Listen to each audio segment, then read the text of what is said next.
ಕರುನಾಡಿಗೆ ನಮಸ್ಕಾರ. ನಾನು ನಿಮ್ಮ DGK ಸರ್, ಅಕ್ಕಲ್ಕೋಟ್, ಸೊಲ್ಲಾಪುರ ಜಿಲ್ಲೆ. ಇವತ್ತು 20 ಜೂನ್ 2025. ಮುಂದಿನ ವಾರ ನೆಟ್ ಎಕ್ಸಾಮ್ ಇದೆ. ಹೀಗಾಗಿ ಪ್ರತಿಯೊಂದು ಪೇಪರ್ 1ಕ್ಕೆ ಸಂಬಂಧಪಟ್ಟಂಥ ಪ್ರತಿಯೊಂದು ಚಾಪ್ಟರ್ಗೆ ಸಂಬಂಧಿಸಿದ ಒಂದು ವಿಷಯವನ್ನು ಫಾಸ್ಟ್ ರಿವಿಷನ್ ಮಾಡುವ ಉದ್ದೇಶದಿಂದ ಈ ಚಿಕ್ಕ ವಿಡಿಯೋಗಳನ್ನು ನಾನು ಮಾಡುತ್ತಿದ್ದೇನೆ.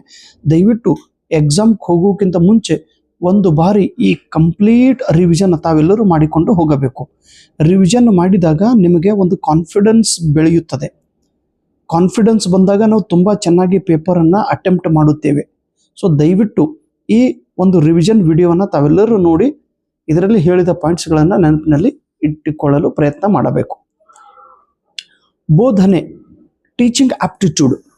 ಇಲ್ಲಿ ಟೀಚಿಂಗ್ ಬೋಧನಾ ಸಾಮರ್ಥ್ಯ, ಬೋಧನೆಯ ಸಾಮರ್ಥ್ಯ. ಟೀಚಿಂಗ್ ಅನ್ನುವ ಪದ ಇಂಗ್ಲಿಷ್ ಶಬ್ದ ಟೀಚ್ ಈ ಕ್ರಿಯಾಪದದಿಂದ ಬಂದಿದೆ. ಟೀಚ್ ಅಂದರೆ ಟು ಇನ್ಸ್ಟ್ರಕ್ಟ್, ಟು ಇನ್ಸ್ಟ್ರಕ್ಟ್ ಅಂದರೆ ಸೂಚನೆ ನೀಡುವುದು.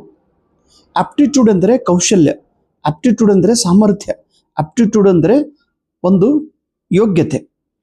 ಬೋಧನೆಯ ಕೌಶಲ್ಯ ಯಾವ ವ್ಯಕ್ತಿ ಹತ್ತಿರ ಇರುತ್ತದೆಯೋ ಆ ವ್ಯಕ್ತಿಗೆ ನಾವು ಶಿಕ್ಷಕ ಎಂದು ಕರೆಯುತ್ತೇವೆ ಅಥವಾ ಪ್ರಾಧ್ಯಾಪಕ ಎಂದು ಕರೆಯುತ್ತೇವೆ. ಟೀಚಿಂಗ್ ಇದರ ಬಗ್ಗೆ ಅನೇಕ ತಜ್ಞರು ವಿವಿಧ ಪ್ರಕಾರದ ಡೆಫಿನೇಷನ್ಸ್ಗಳನ್ನು ಹೇಳಿದ್ದಾರೆ. ಅದರಲ್ಲಿ ಪ್ರಮುಖವಾಗಿ ಪರೀಕ್ಷೆಗೆ ಸಂಬಂಧಪಟ್ಟಿದ್ದು ಸ್ವಾಮಿ ವಿವೇಕಾನಂದ.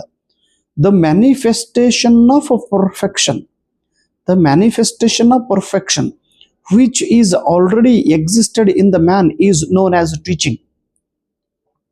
ಒಬ್ಬ ವ್ಯಕ್ತಿಯ ಒಳಗೆ ಅಂತರಾತ್ಮದಲ್ಲಿ ಪರಿಪಕ್ವತೆಯನ್ನು ಇದೆ. ಆ ಪರಿಪಕ್ವತೆಯನ್ನು ಹೊರಗೆ ತೆಗೆಯುವ ಮಾಧ್ಯಮಕ್ಕೆ ನಾವು ಬೋಧನೆ ಎಂದು ಕರೆಯುತ್ತೇವೆ. ಜ್ಞಾನ ಅನ್ನೋದು ವಿದ್ಯಾರ್ಥಿಯ ಒಳಗಡೆ ಅಸ್ತಿತ್ವದಲ್ಲಿ ಇದೆ, ಅದನ್ನು ಹೊರಗೆ ತೆಗೆಯುವಂಥ ಕೆಲಸ ಶಿಕ್ಷಕರು ಮಾಡುತ್ತಾರೆ. ಮಾರಿಸನ್ ಅನ್ನೋರು ಏನು ಹೇಳ್ತಾರೆ, intimate between more mature person to less mature. Intimate ಅಂದರೆ ಒಡನಾಟ, ಮೋರ್ ಮ್ಯಾಚ್ಯೂರ್ ಅಂದರೆ ತುಂಬ ಬುದ್ಧಿವಂತ ಅಥವಾ ಪರಿಪಕ್ವತೆ ಹೊಂದಿದ ವ್ಯಕ್ತಿ, ಲೆಸ್ ಮ್ಯಾಚ್ಯೂರ್ ಅಂದರೆ ಇಲ್ಲಿ ಪರಿಪಕ್ವತೆ ಹೊಂದದ ಇರುವಂಥ ವ್ಯಕ್ತಿ. ಶಿಕ್ಷಕರು ಪರಿಪಕ್ವತೆಯನ್ನು ಹೊಂದಿರುತ್ತಾರೆ, ವಿದ್ಯಾರ್ಥಿಗಳು ಪರಿಪಕ್ವತೆ ಇರುವುದಿಲ್ಲ. ಹೀಗಾಗಿ ಹೆಚ್ಚು ಪರಿಪಕ್ವತೆ ಹೊಂದಿದ ವ್ಯಕ್ತಿಯು ಕಡಿಮೆ ಪರಿಪಕ್ವತೆ ಹೊಂದಿದ ವ್ಯಕ್ತಿಯ ಜೊತೆಗೆ ಇರುವಂಥ ಒಡನಾಟಕ್ಕೆ ನಾವು ಬೋಧನೆ ಎಂದು ಕರೆಯುತ್ತೇವೆ. ಇದು ಹೇಳಿದವರು ಮಾರಿಸನ್ ಅವರು. ಸ್ಕಿನ್ನರ್ ಅವರು ಕೂಡ ಹಾಗೆ ಹೇಳುತ್ತಾರೆ. ಸ್ಕಿನ್ನರ್ ಹೇಳಿದ ಪ್ರಕಾರ, ಸ್ಕಿನ್ನರ್ ಅವರು ಏನಂತಾರೆ, the reinforcement the rearrangement of reinforcement is known as teaching. Reinforcement ಅಂದ್ರೆ ಬಲವರ್ಧನೆ, ಬಲವರ್ಧನೆಯನ್ನು ಕ್ರಮಬದ್ಧವಾಗಿ ಕಲಿಸುವುದಕ್ಕೆ ಬೋಧನೆ ಎಂದು ಕರೆಯುತ್ತೇವೆ. ಇನ್ನು ಪ್ರತಿಯೊಂದು ಬೋಧನೆಯ ಉದ್ದೇಶಗಳು ಹಲವಾರು ಇವೆ. ಪ್ರತಿಯೊಂದು ಬೋಧನೆ ಇನ್ನು ಪ್ರಮುಖವಾಗಿ ನಾವು ಏನು ನೋಡೋಣ, ಬೋಧನೆಯ ಉದ್ದೇಶಗಳು ಯಾವುವು? ಪ್ರಮುಖ ಉದ್ದೇಶ ಆಲ್ರೌಂಡ್ ಡೆವಲಪ್ಮೆಂಟ್, ವಿದ್ಯಾರ್ಥಿಯ ಸರ್ವಾಂಗೀಣ ವಿಕಾಸ, ವಿದ್ಯಾರ್ಥಿಯ ಸರ್ವತೋಮುಖ ಬೆಳವಣಿಗೆ, ವಿದ್ಯಾರ್ಥಿಯ ಮಾನಸಿಕ, ಶಾರೀರಿಕ, ಬೌದ್ಧಿಕ, ಆರ್ಥಿಕ, ಸಾಮಾಜಿಕ ಬೆಳವಣಿಗೆ ಮಾಡುವುದು ಶಿಕ್ಷಣದ ಉದ್ದೇಶವಾಗಿದೆ. ಶಿಕ್ಷಕರು ಯಾವುದೇ ಪಾಠ, ಯಾವುದೇ ಚಟುವಟಿಕೆ, ಯಾವುದೇ ಕೃತಿ ವಿದ್ಯಾರ್ಥಿಗಳಿಗೆ ಕಲಿಸಿದಾಗ ಆ ವಿದ್ಯಾರ್ಥಿಯ ಶಾರೀರಿಕ ವಿಕಾಸ ಆಗಬೇಕು, ಫಿಸಿಕಲ್ ಡೆವಲಪ್ಮೆಂಟ್ ಆಗಿರಬೇಕು, ವಿದ್ಯಾರ್ಥಿಯ ಮೆಂಟಲ್ ಅಬಿಲಿಟಿ ಹೆಚ್ಚಾಗಿರಬೇಕು, ವಿದ್ಯಾರ್ಥಿಯ ಭಾಷಾ ಕೌಶಲ್ಯ ಹೆಚ್ಚಿಗೆ ಆಗಿರಬೇಕು, ವಿದ್ಯಾರ್ಥಿಯ ಸಾಮಾಜಿಕ ಸಂಬಂಧ ವೃದ್ಧಿ ಆಗಿರಬೇಕು, ವಿದ್ಯಾರ್ಥಿಯ ಒಂದು ಮಾನಸಿಕ ಸ್ಥೈರ್ಯ ಹೆಚ್ಚಾಗಿರಬೇಕು, ವಿದ್ಯಾರ್ಥಿಯ ಡಿಸಿಷನ್ ತೆಗೆದುಕೊಳ್ಳುವಂಥ ಅಂದ್ರೆ ನಿರ್ಣಯ ತೆಗೆದುಕೊಳ್ಳುವಂಥ ಸಾಮರ್ಥ್ಯ ವಿದ್ಯಾರ್ಥಿ ಹತ್ರ ಬೆಳೆದಿರಬೇಕು, ವಿದ್ಯಾರ್ಥಿ ಹತ್ರ ಸಹಕಾರ ಮನೋಭಾವ ಬೆಳೆದಿರಬೇಕು, ವಿದ್ಯಾರ್ಥಿ ಹತ್ರ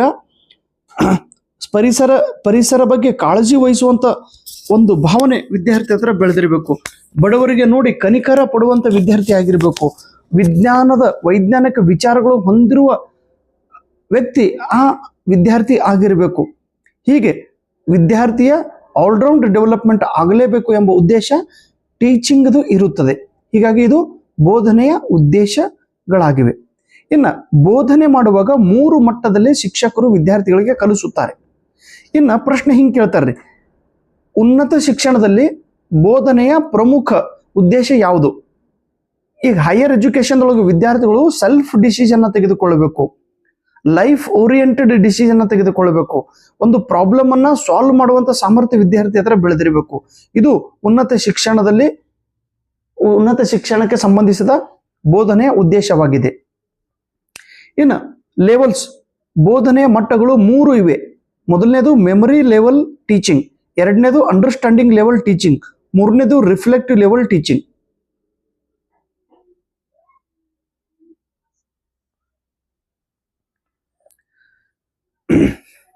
ಮೆಮೊರಿ ಲೆವೆಲ್ ಅಂದರೆ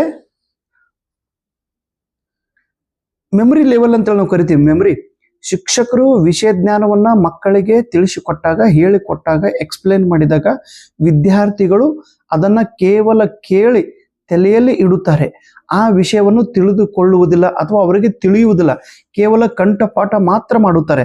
ಕಂಠಪಾಠ ಮಾಡಿ ಅದನ್ನು ಬಾಯ್ಹರ್ಟ್ ಮಾಡಿ ಪರೀಕ್ಷೆಯಲ್ಲಿ ಬರೆಯುತ್ತಾರೆ. ಆದರೆ ಆ ಕನ್ಸೆಪ್ಟ್ ಏನಿದೆ ಅನ್ನೋದು, ಅದರ ಒಂದು ಒರಿಜಿನಲ್ ಅರ್ಥ ಆ ವಿದ್ಯಾರ್ಥಿಗಳಿಗೆ ಆಗುವುದಿಲ್ಲ. ಆ ಮಟ್ಟದ ಬೋಧನೆಗೆ ಮೆಮರಿ ಲೆವೆಲ್ ಬೋಧನೆ ಎಂದು ಕರೆಯುತ್ತೇವೆ. ಈ ಕಾನ್ಸೆಪ್ಟ್ ಅನ್ನು ಹೇಳಿದಂತೆ ವ್ಯಕ್ತಿ ಹರ್ಬರ್ಟ್ ಇವರು. ಹೀಗಾಗಿ ಇದಕ್ಕೆ ಹರ್ಬರ್ಟ್ ಮಾಡೆಲ್ ಎಂದು ಕರೆಯುತ್ತಾರೆ. ಕೇವಲ ಬುದ್ಧಿಗೆ ಮಾತ್ರ ಇದು ಚಾಲನೆ ಕೊಡುತ್ತದೆ. ಇದಕ್ಕೆ ನಾವು ಥರ್ಡ್ ಕ್ಲಾಸ್ ಟೀಚಿಂಗ್ ಲೆವೆಲ್ ಎಂದು ಕರೆಯುತ್ತೇವೆ.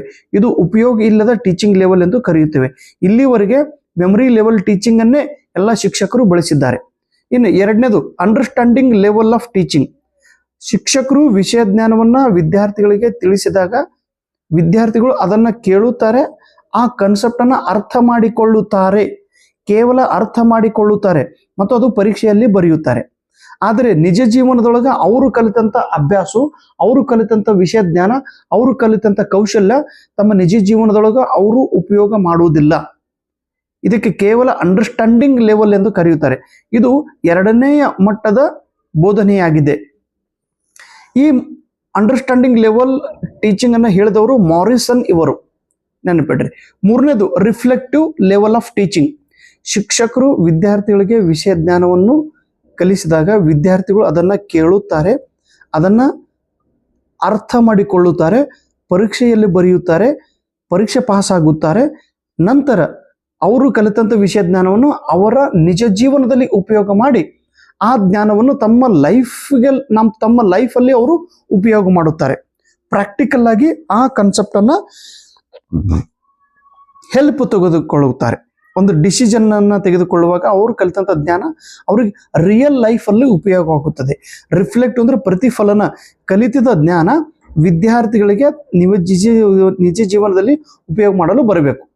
ಈ ಕಾನ್ಸೆಪ್ಟ್ ಅನ್ನು ಹೇಳಿದವರು ಇವರು ಹಂಟ್. ದಯವಿಟ್ಟು ಈ 3 ಮಂದಿ ವ್ಯಕ್ತಿ ಹೆಸರು ನೆನ್ಪಿಟ್ರಿ. ಇನ್ನು ಅಬ್ಜೆಕ್ಟಿವ್ಸ್ ಆಫ್ ಟೀಚಿಂಗ್, ಬೋಧನೆ ಮಾಡುವಾಗ ಕೆಲವೊಂದು ಉದ್ದೇಶಗಳ ಬಗ್ಗೆ ನಾವು ಹೇಳಿದ್ದೀವಿ. ಇನ್ನು ಇಲ್ಲಿ ಬ್ಲೂಮ್ಸ್ ಅನ್ನೋ ವ್ಯಕ್ತಿ ಟ್ಯಾಕ್ಸೋನಮಿ ಬಗ್ಗೆ ಹೇಳಿದ್ದಾರೆ. 1956ರಲ್ಲಿ ಬ್ಲೂಮ್ಸ್ ಟ್ಯಾಕ್ಸೋನಮಿ ಕಾನ್ಸೆಪ್ಟ್ ಅನ್ನು ಹೇಳಿದ್ದಾರೆ. ಇವರು 3 ಉದ್ದೇಶವನ್ನು ಹೇಳಿದ್ದಾರೆ. ಒಂದು ಕಾಗ್ನೇಟಿವ್, ಬೌದ್ಧಿಕ ಬೆಳವಣಿಗೆ, ಅಫೆಕ್ಟಿವ್, ಮಾನಸಿಕ ಬೆಳವಣಿಗೆ, ಮತ್ತು ಸೈಕೋಮೋಟರ್, ಈ ಕೃತಿ ಆಧಾರಿತ ಬೆಳವಣಿಗೆ ವಿದ್ಯಾರ್ಥಿ ಹತ್ರ ಆಗಿರಬೇಕು. ಇನ್ನು ಕಾಗ್ನೇಟಿವ್ದಲ್ಲಿ 6 ಒಂದು ತತ್ವಗಳನ್ನು ಇವರು ಹೇಳಿದ್ದಾರೆ. ಯಾವ್ದು ಅನ್ನೋದು ನೋಡೋಣ. 6 ತತ್ವಗಳು ಯಾವುವು? ಮೊದಲನೇದು ನಾಲೆಜ್ ಅಂದ್ರೆ ಜ್ಞಾನ ಅಂತೇಳಿ ಕರಿತೀವಿ. ಎರಡನೇದು ಕಾಂಪ್ರಿಹೆನ್ಷನ್, ತಿಳುವಳಿಕೆ. ಮೂರನೇದು ಅಪ್ಲಿಕೇಶನ್, ಆ ವಿಷಯವನ್ನ ಪ್ರತ್ಯಕ್ಷವಾಗಿ ಉಪಯೋಗ ಮಾಡೋದು. ಅನಾಲಿಸಿಸ್, ವಿಶ್ಲೇಷಣೆ ಮಾಡೋದು. ಸಿಂಥೆಸಿಸ್, ಅದನ್ನ ಸಂಯೋಜನೆ ಮಾಡೋದು, ಕೂಡಿಸುವುದು. ಕೊನೆಗೆ ಇವ್ಯಾಲ್ಯೂಯೇಷನ್, ಮೌಲ್ಯಮಾಪನ ಮಾಡುವುದು. ಇದು ಈ 6 ತತ್ವಗಳನ್ನ ಬ್ಲೂಮ್ಸ್ ಅವರು ತಮ್ಮ ಟ್ಯಾಕ್ಸೋನಾಮಿದಲ್ಲಿ ಹೇಳಿದ್ದಾರೆ. ಈ 6 ಕಾನ್ಸೆಪ್ಟ್ ಅನ್ನು ನೆನ್ಪಿಡ್ರಿ. ಮೊದಲನೇದು ಯಾವುದು? ನಾಲೆಜ್. ಕೊನೆಯದು ಯಾವುದು? ಇವಲ್ಯೂಷನ್. ಇನ್ನು ಗ್ಯಾಗ್ನೆ ಮತ್ತು ಬ್ರಿಗ್ಸ್ ಇವರು ಕೂಡ ಈ ಆಬ್ಜೆಕ್ಟಿವ್ ಆಫ್ ಟೀಚಿಂಗ್ ಬಗ್ಗೆ ಹೇಳಿದ್ದಾರೆ. ಹೀಗಾಗಿ ಗ್ಯಾಗ್ನೆ ಮತ್ತು ಬ್ರಿಗ್ಸ್ ಇವರ ಒಂದು ನಮೂನೆಗೆ ಗ್ಯಾಗ್ನೆಸ್ ಟ್ಯಾಕ್ಸೋನಾಮಿ ಎಂದು ಕರೆಯುತ್ತಾರೆ. ಇವರ ಒಂದು ಟ್ಯಾಕ್ಸೋನಾಮಿಯಲ್ಲಿ 9 ಕಂಡೀಷನ್ಸ್ಗಳು ಇವೆ. 9 ಕಂಡೀಷನ್ಸ್ಗಳು ಇವೆ.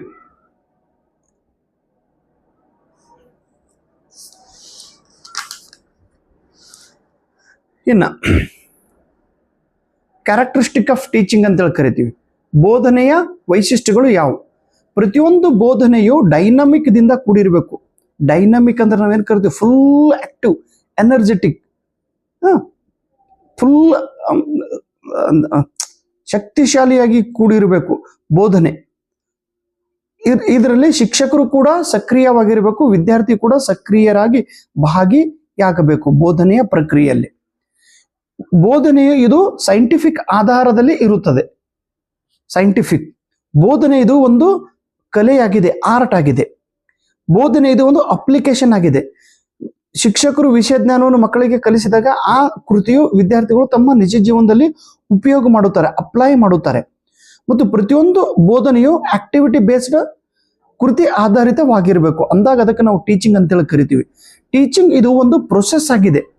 ಶಿಕ್ಷಕರು ವಿಷಯವನ್ನು ಕಲಿಸುತ್ತಿರುತ್ತಾರೆ, ವಿದ್ಯಾರ್ಥಿಗಳು ಅದನ್ನು ಕಲಿಯುತ್ತಿರುತ್ತಾರೆ, ಮತ್ತೆ ವಿದ್ಯಾರ್ಥಿಗಳು ಅದರ ಬಗ್ಗೆ ಫೀಡ್ಬ್ಯಾಕ್ ಅನ್ನು ಹೇಳುತ್ತಾರೆ.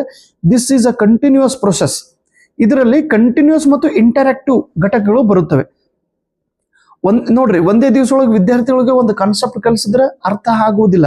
ಸತತವಾಗಿ ಆ ವಿಷಯದ ಬಗ್ಗೆ ಹೇಳುತ್ತಾ ಇರಬೇಕು. ಶಿಕ್ಷಕರು ಮತ್ತು ವಿದ್ಯಾರ್ಥಿಗಳು ಮತ್ತು ಬುಕ್, ಸ್ಟಡಿ ಮಟೀರಿಯಲ್ ಇವುಗಳ ನಡುವೆ ಅಂತರ್ಕ್ರಿಯೆ ನಡೆಯುತ್ತಿರುತ್ತದೆ. ಟಾಸ್ಕ್ ಓರಿಯೆಂಟೆಡ್, ಒಂದು ಉದ್ದೇಶ ಇಟ್ಟುಕೊಂಡು, ಒಂದು ಗುರಿಯನ್ನು ಇಟ್ಟುಕೊಂಡು ಒಂದು ನಿರ್ದಿಷ್ಟವಾದ ಕೃತಿಯನ್ನ ಮಾಡಲಾಗುತ್ತದೆ ಬೋಧನೆಯಲ್ಲಿ. ಇನ್ನು ಬೇಸಿಕ್ ರಿಕ್ವೈರ್ಮೆಂಟ್ ಆಫ್ ಟೀಚಿಂಗ್, ಒಂದು ಬೋಧನೆ ಕಂಪ್ಲೀಟ್ ಆಗಬೇಕಾದ್ರೆ 4 ಘಟಕಗಳು ತುಂಬಾ ಇಂಪಾರ್ಟೆಂಟ್ ಆಗಿವೆ. 4 ಘಟಕಗಳು ಯಾವುದು? ಒಂದನೇದು ಸ್ಟೂಡೆಂಟ್. ಸ್ಟೂಡೆಂಟ್ ಅಂದ್ರೆ ವಿದ್ಯಾರ್ಥಿ. ವಿದ್ಯಾರ್ಥಿಗೆ ನಾವು ಡಿಪೆಂಡೆಂಟ್ ಎಂದು ಕರೆಯುತ್ತೇವೆ. ಅಂದ್ರೆ ಇವನು ಅವಲಂಬಿತನಾಗಿರುತ್ತಾನೆ. ಏರ ಮೇಲೆ? ವಿದ್ಯಾರ್ಥಿಯು ಶಿಕ್ಷಕನ ಮೇಲೆ ಅವಲಂಬಿತನಾಗಿರುತ್ತಾನೆ. ವಿದ್ಯಾರ್ಥಿಯು ಪಾಲಕರ ಮೇಲೆ ಅವಲಂಬಿತನಾಗಿರುತ್ತಾನೆ. ವಿದ್ಯಾರ್ಥಿಯು ಪುಸ್ತಕದ ಮೇಲೆ ಅವಲಂಬಿತನಾಗಿರುತ್ತಾನೆ. ವಿದ್ಯಾರ್ಥಿ ಕಲಿಬೇಕಾದ್ರೆ ಶಿಕ್ಷಕರು ಆ ವಿದ್ಯಾರ್ಥಿಗೆ ಪಾಠ ಹೇಳಲೇಬೇಕು.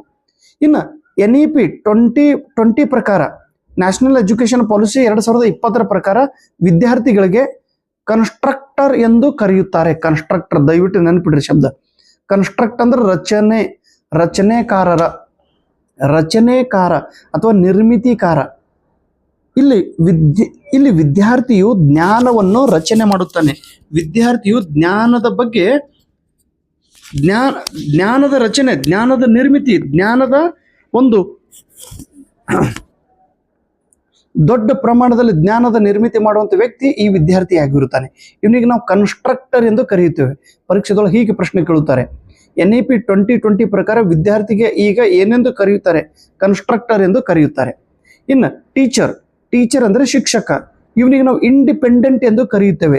ಶಿಕ್ಷಕನು ತನಗೆ ಬೇಕಾದ ವಿಷಯವನ್ನು ಯಾವಾಗ, ಎಲ್ಲಿ, ಹೇಗೆ ಕೂಡ ಹೇಳುತ್ತಿರುತ್ತಾನೆ. ಇವನು ಸ್ವತಂತ್ರನಾಗಿರುತ್ತಾನೆ. ಇನ್ನು NEP 2020 ಪ್ರಕಾರ ಶಿಕ್ಷಕರಿಗೆ ಫ್ಯಾಸಿಲಿಟೇಟರ್ ಎಂದು ಕರೆಯುತ್ತಾರೆ. ಈ ಶಬ್ದ ನೆನಪಿಡ್ರಿ, ಇದು ಪರೀಕ್ಷೆದೊಳಗೆ ಕೇಳುತ್ತಾರೆ. ಶಿಕ್ಷಕರಿಗೆ ಇವಾಗ 21st ಸೆಂಚುರಿಯಲ್ಲಿ ಏನೆಂದು ಹೆಸರಿದೆ? ಫ್ಯಾಸಿಲಿಟೇಟರ್ ಅಂದ್ರೆ ನಾವು ಫ್ಯಾಸಿಲಿಟಿ ಉಪಲಬ್ಧ ಮಾಡಿಕೊಡುವಂತ ವ್ಯಕ್ತಿ. ವಿದ್ಯಾರ್ಥಿಯು ವಿಷಯವನ್ನು ಕಲಿಯಬೇಕಾದ್ರೆ ಆ ವಿದ್ಯಾರ್ಥಿಗೆ ಸಬ್ಜೆಕ್ಟ್ಗೆ ರಿಲೇಟೆಡ್ ಇರುವಂತ, ಸಪೋಸ್ ಒಂದು ಟೆಕ್ಸ್ಟ್ ಬುಕ್ ತಂದು ಕೊಡುವ ಕೆಲಸ ಶಿಕ್ಷಕರು ಮಾಡಬೇಕು. ಪ್ರಯೋಗ ಮಾಡುವ ಸಲುವಾಗಿ ಪ್ರಯೋಗದ ಸಾಹಿತ್ಯಗಳನ್ನು ವಿದ್ಯಾರ್ಥಿಗೆ ತಂದು ಕೊಡಬೇಕು. ಇಂಟರ್ನೆಟ್ದ ಉಪಲಬ್ಧ ವಿದ್ಯಾರ್ಥಿಗೆ ಮಾಡಿಕೊಡಬೇಕು. ನ್ಯೂಸ್ ಪೇಪರ್ದ ಉಪಲಬ್ಧತೆ ವಿದ್ಯಾರ್ಥಿಗಳಿಗೆ ಮಾಡಿಕೊಡಬೇಕು. ನೋಟ್ಬುಕ್ ಅನ್ನ ತಂದು ಕೊಡಬೇಕು, ಬುಕ್ ಅನ್ನ ತಂದು ಕೊಡಬೇಕು, ಕಂಪಾಸ್ ಅನ್ನ ತಂದು ಕೊಡಬೇಕು, ಪೆನ್ ಅನ್ನ ತಂದು ಕೊಡಬೇಕು. ಕಲಿಯುವ ಸಲುವಾಗಿ ವಿದ್ಯಾರ್ಥಿಗಳಿಗೆ ಏನು ಬೇಕವೋ ಆ ಎಲ್ಲಾ ಘಟಕಗಳನ್ನ ಒದಗಿಸುವ ಸೌಕರ್ಯ ಮಾಡಿಕೊಡುವಂತ ಕೆಲಸ ಶಿಕ್ಷಕರು ಮಾಡಬೇಕು. ಕೇವಲ ಕಲಿಸುವುದು ಒಂದೇ ಕೆಲಸ ಅಲ್ಲ, ಕಲಿಯುವ ಸಲುವಾಗಿ ಘಟಕಗಳನ್ನು ಉಪಲಬ್ಧ ಮಾಡಿಕೊಡುವ ಕೆಲಸ ಶಿಕ್ಷಕರದಾಗಿದೆ. 3ನೇದು ಕರಿಕ್ಯುಲಮ್. ಇದಕ್ಕೆ ನಾವು ಇಂಟರ್ವೆನ್ನಿಂಗ್ ಅಂದ್ರೆ ಏನ್ರಿ? 2 ಕರಿಕ್ಯುಲಮ್ ಅಂದ್ರೆ ಅಭ್ಯಾಸಕ್ರಮ ಅಂತೇಳಿ ಕರಿತೀವಿ. ಅಭ್ಯಾಸಕ್ರಮ ಇದ್ದಾಗ ಮಾತ್ರ ವಿದ್ಯಾರ್ಥಿ ಕಲಿಯುತ್ತಾನೆ. ಅಭ್ಯಾಸಕ್ರಮ ಇದ್ದಾಗ ಶಿಕ್ಷಕನು ಆ ಅಭ್ಯಾಸಕ್ರಮದಲ್ಲಿ ಹೇಳಿದ ಪಾಯಿಂಟ್ಸ್ಗಳನ್ನ ವಿದ್ಯಾರ್ಥಿಗಳಿಗೆ ತಿಳಿಸಿ ಹೇಳುತ್ತಾನೆ. ಇದು ಮಧ್ಯದಲ್ಲಿ ಇರುವಂತ ಒಂದು ಘಟಕ ಕರಿಕ್ಯುಲಮ್. ಆಮೇಲೆ ಇನ್ಸ್ಟಿಟ್ಯೂಷನ್, ಸಂಸ್ಥೆಯು ಸುಂದರ, ಸ್ವಚ್ಛ, ಶಾಂತ ಮತ್ತು ಸುವ್ಯವಸ್ಥಿತವಾಗಿದ್ದರೆ ಅಧ್ಯಯನ ಪ್ರಕ್ರಿಯೆ ತುಂಬಾ ಚೆನ್ನಾಗಿ ನಡೆಯುತ್ತದೆ. ವಿದ್ಯಾರ್ಥಿಗಳು ತುಂಬಾ ಚೆನ್ನಾಗಿ ಕಲಿಯುತ್ತಾರೆ. ಇನ್ಸ್ಟಿಟ್ಯೂಷನ್ಸ್ ದಲ್ಲಿ ಯಾವುದೇ ಪ್ರಕಾರದ ಫ್ಯಾಸಿಲಿಟಿ ಉಪಲಬ್ಧತೆ ಇಲ್ಲದೆ ಇದ್ದರೆ, ಈ ಕಂಪ್ಯೂಟರ್ ಲ್ಯಾಬ್ ಆಗಲಿ, ಲ್ಯಾಬೊರೇಟರಿ ಆಗಲಿ, ಲೈಬ್ರರಿ ಆಗಲಿ, ಕಾಲೇಜ್ ಗ್ರೌಂಡ್ ಆಗಲಿ, ಅಥವಾ ವಿದ್ಯಾರ್ಥಿಗಳಿಗೆ ಬೇಕಾಗಿರುವಂತಹ ಹಾಸ್ಟೆಲ್ ಆಗಲಿ, ವಿದ್ಯಾರ್ಥಿಗಳು ಯಾವುದೇ ಪ್ರಕಾರದ ಫ್ಯಾಸಿಲಿಟಿ ಉಪಲಬ್ಧ ಮಾಡಿ ಕೊಡದೇ ಇದ್ದರೆ ಅಲ್ಲಿ ವಿದ್ಯಾರ್ಥಿಗಳು ಚೆನ್ನಾಗಿ ಕಲಿಯುವುದಿಲ್ಲ. ನೀರಿನ ವ್ಯವಸ್ಥೆ ಇರಬೇಕು, ಶಾಂತ ವಾತಾವರಣ ಇರಬೇಕು, ಸ್ವಚ್ಛತೆಯಿಂದ ಕೂಡಿರಬೇಕು. ಎಲ್ಲ ಘಟಕಗಳು, ಆನ್ಲೈನ್ ಮತ್ತು ಆಫ್ಲೈನ್ ಘಟಕಗಳು ಉಪಲಬ್ಧ ಮಾಡಿಕೊಡಬೇಕು. ಅಂದಾಗ ವಿದ್ಯಾರ್ಥಿಗಳು ತುಂಬಾ ಚೆನ್ನಾಗಿ ಕಲಿಯುತ್ತಾನೆ. ಇನ್ನು ಪ್ರಿನ್ಸಿಪಲ್ ಆಫ್ ಟೀಚಿಂಗ್,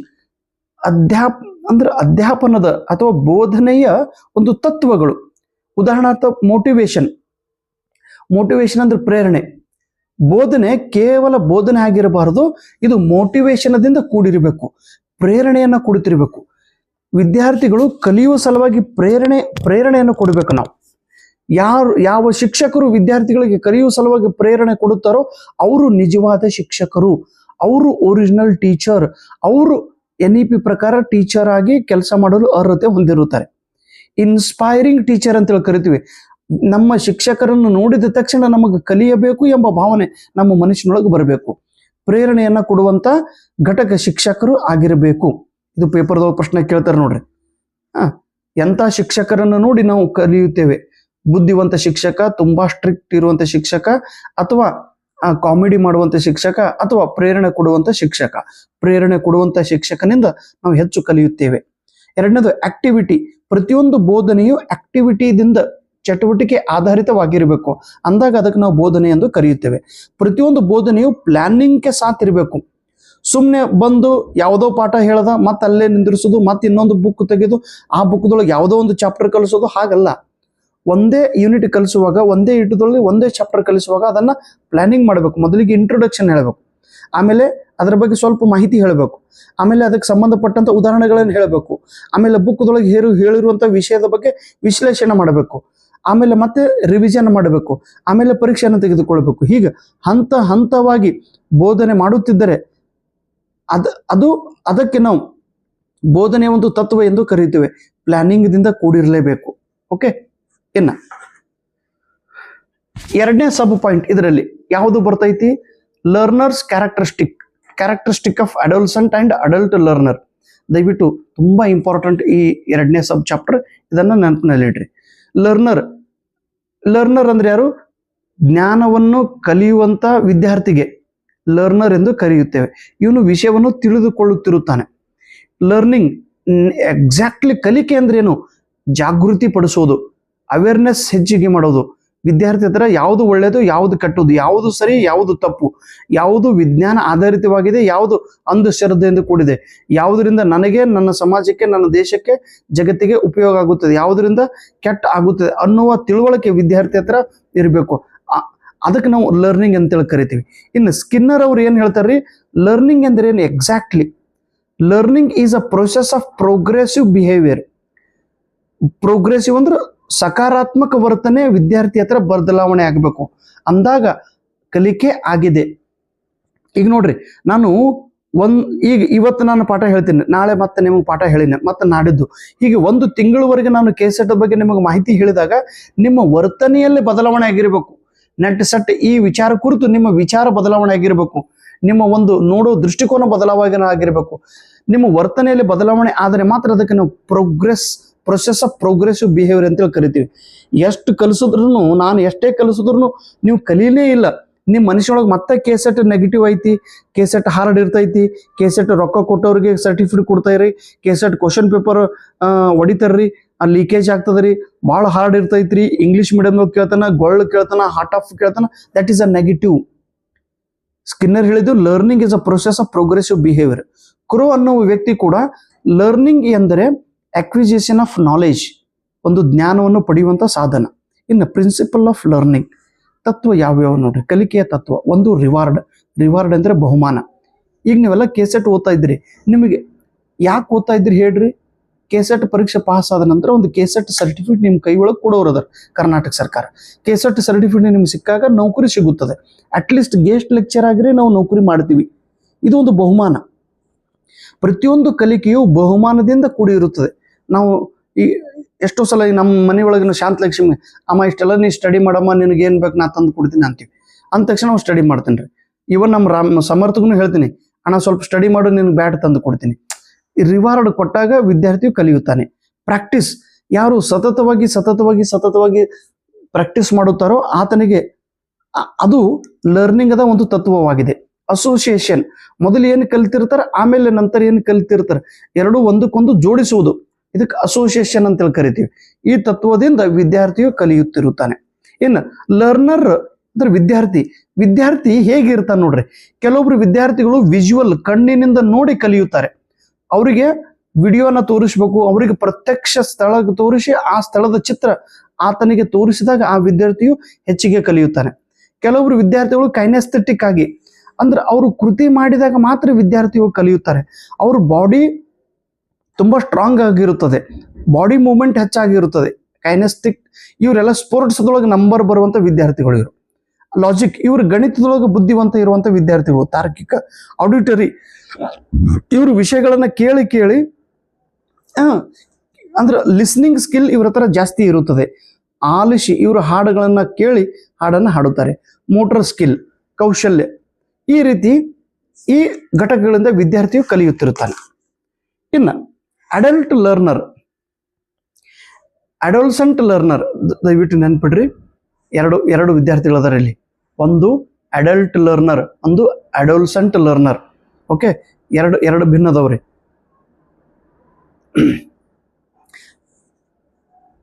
ಈಗ ಚೈಲ್ಡ್ಹುಡ್ 10ನೇ ವರ್ಷ ತನಕ ಚಿಕ್ಕ ಮಗು ಇರ್ತಾನ್ರಿ. 10ನೇ ವರ್ಷದಿಂದ 18 ವರ್ಷದ ನಡುವೆ ಇರುವಂತ ಏನು ವಿದ್ಯಾರ್ಥಿ ಅದ ನೋಡ್ರಿ, ಅವನಿಗೆ ನಾವು ಅಡೋಲ್ಸೆಂಟ್ ಲರ್ನರ್ ಅಂತೇಳಿ ಕರಿತೀವಿ. 11ರ ನಂತರ ಮತ್ತು 18ರ ನಡುವೆ ಈ ಒಂದು ಎಕ್ದಮ್ ಸ್ಟಾರ್ಮಿ ಪೀರಿಯಡ್, ಇದು ಬಿರುಗಾಳಿಯ ಪೀರಿಯಡ್, ತುಂಬಾ ಫರ್ಟಿಲೈಸರ್ ಇರುವಂತ ಪೀರಿಯಡ್, ತುಂಬಾ ಜಬರ್ದಸ್ತ್ ಲೈಫ್ ಇದು. ಫುಲ್ ಎನರ್ಜಿ ಇರುತ್ತದೆ ವಿದ್ಯಾರ್ಥಿ ಹತ್ರ, ಫುಲ್ ಆಕ್ಟಿವ್ ಆಗಿರುತ್ತಾನೆ. ಇವನಿನ ಒಳ್ಳೆ ಮಾರ್ಗದರ್ಶನ ಮಾಡಿದ ಅಂದ್ರೆ ಆತನ ಒಳ್ಳೆ ವ್ಯಕ್ತಿ ಆಗುತ್ತಾನೆ. ಕೆಟ್ಟ ಮಾರ್ಗ ಹಿಡಿದ್ರೆ ಆತ ಕೆಟ್ಟನಾಗುತ್ತಾನೆ. ಇನ್ನು ಅಡೋಲ್ಸೆಂಟ್ ಲರ್ನರ್ನ ಒಂದು ವೈಶಿಷ್ಟ್ಯಗಳು, ಇವನ ಅಕಾಡೆಮಿಕ್ ಹೇಗಿರ್ತದೆ ನೋಡ್ರಿ, ಶೈಕ್ಷಣಿಕ ವಾತಾವರಣ. ಇವನು ಅಬ್ಸ್ಟ್ರಾಕ್ಟ್ ಥಿಂಕಿಂಗ್ ಮಾಡುತ್ತಿರುತ್ತಾನೆ. ಕಾಂಕ್ರೀಟ್ ಅಂದ್ರೆ ಈಗ ಸಪೋಸ್ ಇದು ಪೆನ್ಸಿಲ್ ಐತ್ರಿ, ಪೆನ್ಸಿಲ್ ಹೀಗೆ ಇರ್ತೈತಿ ಅನ್ನೋದನ್ನ ನಾವು ಚಿಕ್ಕ ಮಕ್ಕಳ ಕೈ ಒಳಗೆ ಕೊಟ್ಟಾಗ ಇದು ಪೆನ್ಸಿಲ್. ಇದು ನಾವು 10 ವರ್ಷದ ನಂತರ ಪೆನ್ಸಿಲ್ ಹೇಗಿರುತ್ತೆ ಅಂದ ತಕ್ಷಣ ಹುಡುಗರು ಗೊತ್ತಾಗ್ತದೆ, ಉದ್ದ ಇರ್ತೈತಿ, ಒಳಗೆ ಲೀಡ್ ಪೆನ್ಸಿಲ್ ಇರ್ತೈತಿ. ಹುಡುಗರಿಗೆ ಆ ಕಾನ್ಸೆಪ್ಟ್ ಗೊತ್ತಾಗ್ತದೆ. ಅಬ್ಸ್ಟ್ರಾಕ್ಟ್ ಥಿಂಕಿಂಗ್, ಕ್ಯೂರೋಸಿಟಿ, ಜಿಜ್ಞಾಸಿ ವೃತ್ತಿ ಹೆಚ್ಚಿಗಿರುತ್ತದೆ, ತಿಳಿದುಕೊಳ್ಳುವಂತಹ ವಿಚಾರ ಹೆಚ್ಚಿಗಿರುತ್ತದೆ. ಸೋಷಿಯಲ್, ಈ ಅಡೋಲ್ಸೆಂಟ್ ಲರ್ನರ್ ಇವರು ಸಮಾಜದಲ್ಲಿ ಹೆಚ್ಚು ಬೆರೆತಿರುತ್ತಾರೆ. ಅವರಿಗೆ ಗೆಳೆಯರಂದ್ರೆ ಸರ್ವಸ್ವ. ಅವರು ಪಿಯರ್ ಅಂದ್ರೆ ತನ್ನ ವಯಸ್ಸಿನ ಸೇಮ್ ವಯಸ್ಸಿನ ವಿದ್ಯಾರ್ಥಿಗಳ ಜೊತೆಗೆ ಒಡನಾಟ ಹೆಚ್ಚು ಇರುತ್ತದೆ, ಫ್ರೆಂಡ್ಶಿಪ್ ಹೆಚ್ಚು ಮಾಡುತ್ತಾರೆ. ತಮ್ಮ ಸಮಯವನ್ನು ಪಿಯರ್ಸ್ ಜೊತೆಗೆ, ತಮ್ಮ ಗೆಳೆಯರ ಜೊತೆಗೆ ಕಳೆಯುತ್ತಾರೆ. ಎಮೋಷನಲ್, ಅವ್ರ ಮನಸ್ಸು ಹೇಗಿರ್ತಾರೆ, ತುಂಬಾ ಸೆನ್ಸಿಟಿವ್ ಆಗಿ ಇರುತ್ತಾರೆ. ಈ ವಯಸ್ಸದೊಳಗೆ ಹುಡುಗರಿಗೆ ನಾವು ಹೆಚ್ಚು ಹೊಡೆಯೋದು ಬೈಯೋದು ಮಾಡಬಾರದು. ಅಡಲ್ಟ್ ಐಡೆಂಟಿಟಿ, ನಾನೇ ಶ್ರೇಷ್ಠ ಅನ್ನೋ ಒಂದು ಭಾವನೆ ಆ ವಿದ್ಯಾರ್ಥಿ ಹತ್ರ ಇರುತ್ತದೆ. ಅವ್ರ ನೈತಿಕ ಹೇಗಿರ್ತಾರೆ, ಅವರು ರೋಲ್ ಮಾಡೆಲ್ ಅನ್ನ ಫಾಲೋ ಮಾಡುತ್ತಿರ್ತಾರೆ. ಈಗ ನೋಡ್ರಿ, ನಮ್ಮ ಸಮರ್ಥ ಕೇಳ್ತೀನಿ, ಅಣ್ಣ ನಿಂದ ಯಾರು ರೋಲ್ ಮಾಡೆಲ್ ಅಲ್ಲ, ವಿರಾಟ್ ಕೊಹ್ಲಿ ಸರ್ ಅಂತ ಬಿಡ್ತಾನ. RCB ಟೀಮ್ ಅಂತ ಬಿಡ್ತಾನ. ಅವ್ರ ರೋಲ್ ಮಾಡೆಲ್ ನಮ್ ದರ್ಶನ್ ಸರ್ ಭಾಳ ಗ್ರೇಟ್ ಅತ್ತ. ಅವನ ಡಿ ಬಾಸ್ ನಮ್ದು ಭಾರಿ ಗ್ರೇಟ್ ಅತ್ತ. ಅಂದ ಡಿ ಬಾಸ್ ಮನ್ ಹೊಡೆದಾರ ಒಬ್ರು ಜೀವನ, ಯಾರಿಗೆ ಹೊಡೆಯಲಕ್ಕ ಅವನೇ ನಮ್ದು ಗ್ರೇಟ್, ಅವ್ರ ಡಿ ಬಾಸೇ ನಮ್ದು ಗ್ರೇಟ್ ಹಿಂಗಂತ ರೋಲ್ ಮಾಡೆಲ್ ಅವ್ರಿಗೆ. ಅವರು ನಮ್ಮ ಶಾಂತಲಕ್ಷ್ಮಿ ಅವ್ರಿಗೊಂದು ರೋಲ್ ಮಾಡೆಲ್ ಬೇರೆ. APJ ಅಬ್ದುಲ್ ಕಲಾಂ ಕಥೆ ಅವ್ರು ಕೇಳಿ ಪ್ರತಿಯೊಬ್ಬರಿಗೂ ಒಬ್ಬೊಬ್ರು ರೋಲ್ ಮಾಡೆಲ್. ಹೀಗಾಗಿ ದೊಡ್ಡವರು 10ರಿಂದ 18 ವರ್ಷದ ವಿದ್ಯಾರ್ಥಿಗಳು ಈ ರೋಲ್ ಮಾಡೆಲ್ ಅನ್ನು ಬಳಸುತ್ತಾರೆ. ಇನ್ನು ಅಡಲ್ಟ್ ಅಂದ್ರೆ ಯಾರು, 18 ವರ್ಷದ ಮೇಲ್ಪಟ್ಟ ವ್ಯಕ್ತಿಗಳು. 18 ವರ್ಷದ ನಂತರ ಇರುವಂತ ವ್ಯಕ್ತಿಗಳನ್ನು ಅಡಲ್ಟ್ ಲರ್ನರ್ ಎಂದು ಕರೆಯುತ್ತೇವೆ. ಅವ್ರ ಮೈಂಡ್ ತುಂಬಾ ಮ್ಯಾಚುರ್ಡ್ ಇರುತ್ತದೆ. ಅವ್ರಿಗೆ ಯಾವುದು ಸರಿ ಯಾವುದು ಕೆಟ್ಟು, ಏನ್ ಮಾಡಿದ್ರೆ ಏನ್ ಕಲಿತೀವಿ ಅನ್ನೋದು ಆ ವಿದ್ಯಾರ್ಥಿಗಳಿಗೆ ಗೊತ್ತಿರುತ್ತದೆ. ಇವ್ರ ಅಕಾಡೆಮಿಕ್, ಶೈಕ್ಷಣಿಕ ಹೇಗಿರ್ತಾರೆ, ಅವ್ರು ಆಟೋನಮಸ್, ಅವರು ಸ್ವತಂತ್ರ ಆಗಿರುತ್ತಾರೆ. ಕ್ಲಾಸಿಗೆ ಹೋಗ್ಬೇಕು ಬೇಡ ಅವ್ರು ನಿರ್ಧಾರ ಮಾಡುತ್ತಾರೆ. ಏನು ಓದಬೇಕು ಏನು ಓದಬಾರ್ದು ಅವ್ರು ನಿರ್ಧಾರ ಮಾಡುತ್ತಾರೆ. ಯಾವ ರೆಫರೆನ್ಸ್ ಬುಕ್ ರೆಫರ್ ಮಾಡಬೇಕು ಬೇಡ ಅನ್ನೋದು ಅವ್ರು ರೆಫರೆನ್ಸ್ ಮಾಡುತ್ತಾರೆ. ಟ್ಯೂಷನ್ಗೆ ಹೋಗ್ಬೇಕು ಬೇಡ ಅನ್ನೋದು ಅವ್ರು ರೆಫರೆನ್ಸ್ ಮಾಡುತ್ತಾರೆ. ಅವ್ರು ನಿರ್ಧಾರ ತೆಗೆದುಕೊಳ್ಳುತ್ತಾರೆ. ಯೂಟ್ಯೂಬ್ ಕ್ಲಾಸ್ ದಾನಯ್ಯ ಸರ್ದವರು ನೋಡ್ಬೇಕೋ ಬೇಡ ಅನ್ನೋದು ಅವ್ರು ನಿರ್ಧಾರ ಮಾಡುತ್ತಾರೆ. ಸೆಲ್ಫ್ ಡೈರೆಕ್ಟೆಡ್, ಅವ್ರಿಗೆ ಬೇರೆ ಮಾರ್ಗದರ್ಶಕದಿಂದ ಅವರು ಮುಂದೆ ಹೋಗುವುದಿಲ್ಲ. ಅವರು ಸೆಲ್ಫ್ ಡಿಸಿಷನ್ ತೆಗೆದುಕೊಂಡು ಸೆಲ್ಫ್ ಡೈರೆಕ್ಟೆಡ್ ಆಗಿ ಇರುತ್ತಾರೆ. ಅವರೆಲ್ಲರೂ ಗೋಲ್ ಓರಿಯೆಂಟೆಡ್ ಇರುತ್ತಾರೆ. ಒಂದು ಗುರಿ ಇಟ್ಟು ಗುರಿಯೆಡೆಗೆ ಅವರು ಸಾಗುತ್ತಿರುತ್ತಾರೆ. Goal oriented. ಅವರು ಸೋಷಿಯಲ್ ಬಗ್ಗೆ ಅಂದ್ರೆ ಸಮಾಜದ ಬಗ್ಗೆ ಜಾಗೃತಿ ಇರುತ್ತದೆ, ಆದರೆ ಹೆಚ್ಚು ಸಮಾಜದೊಳಗೆ ಅವರು ಮಿಕ್ಸಪ್ ಇರುವುದಿಲ್ಲ.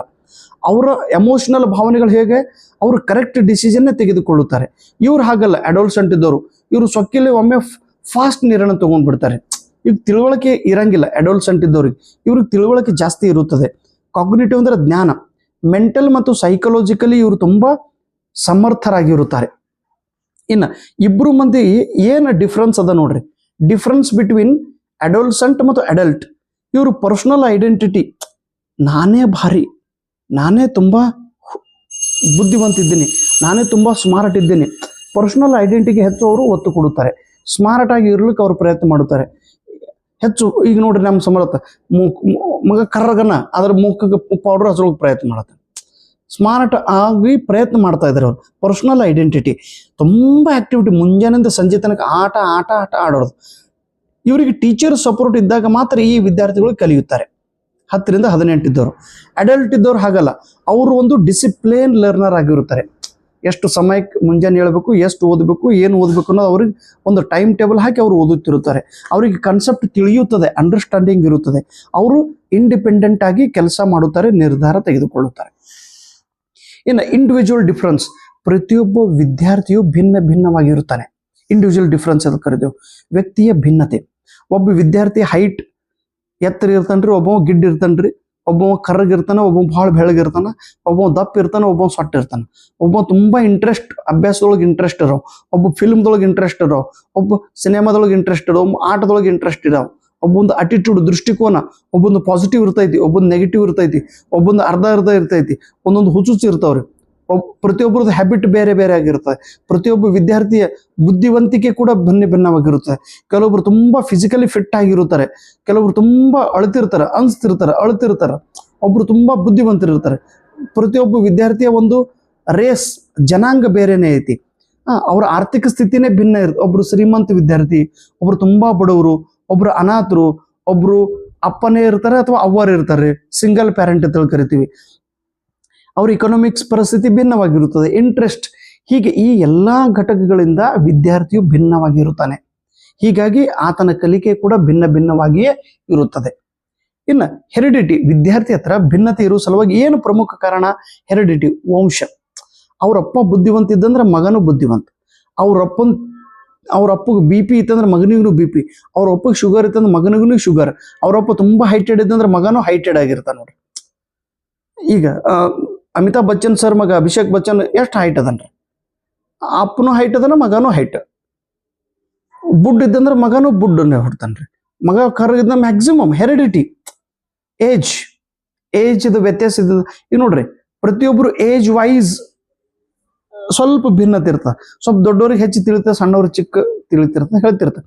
ಪರಿಸರ, ವಿದ್ಯಾರ್ಥಿಯು ಯಾವ ಪರಿಸರದಲ್ಲಿ ಹುಟ್ಟಿ ಬೆಳೆಯುತ್ತಾನೋ ಆ ಪರಿಸರದ ಪರಿಣಾಮ ಆ ವಿದ್ಯಾರ್ಥಿಯ ಕಲಿಕೆ ಮೇಲೆ ಆಗುತ್ತದೆ.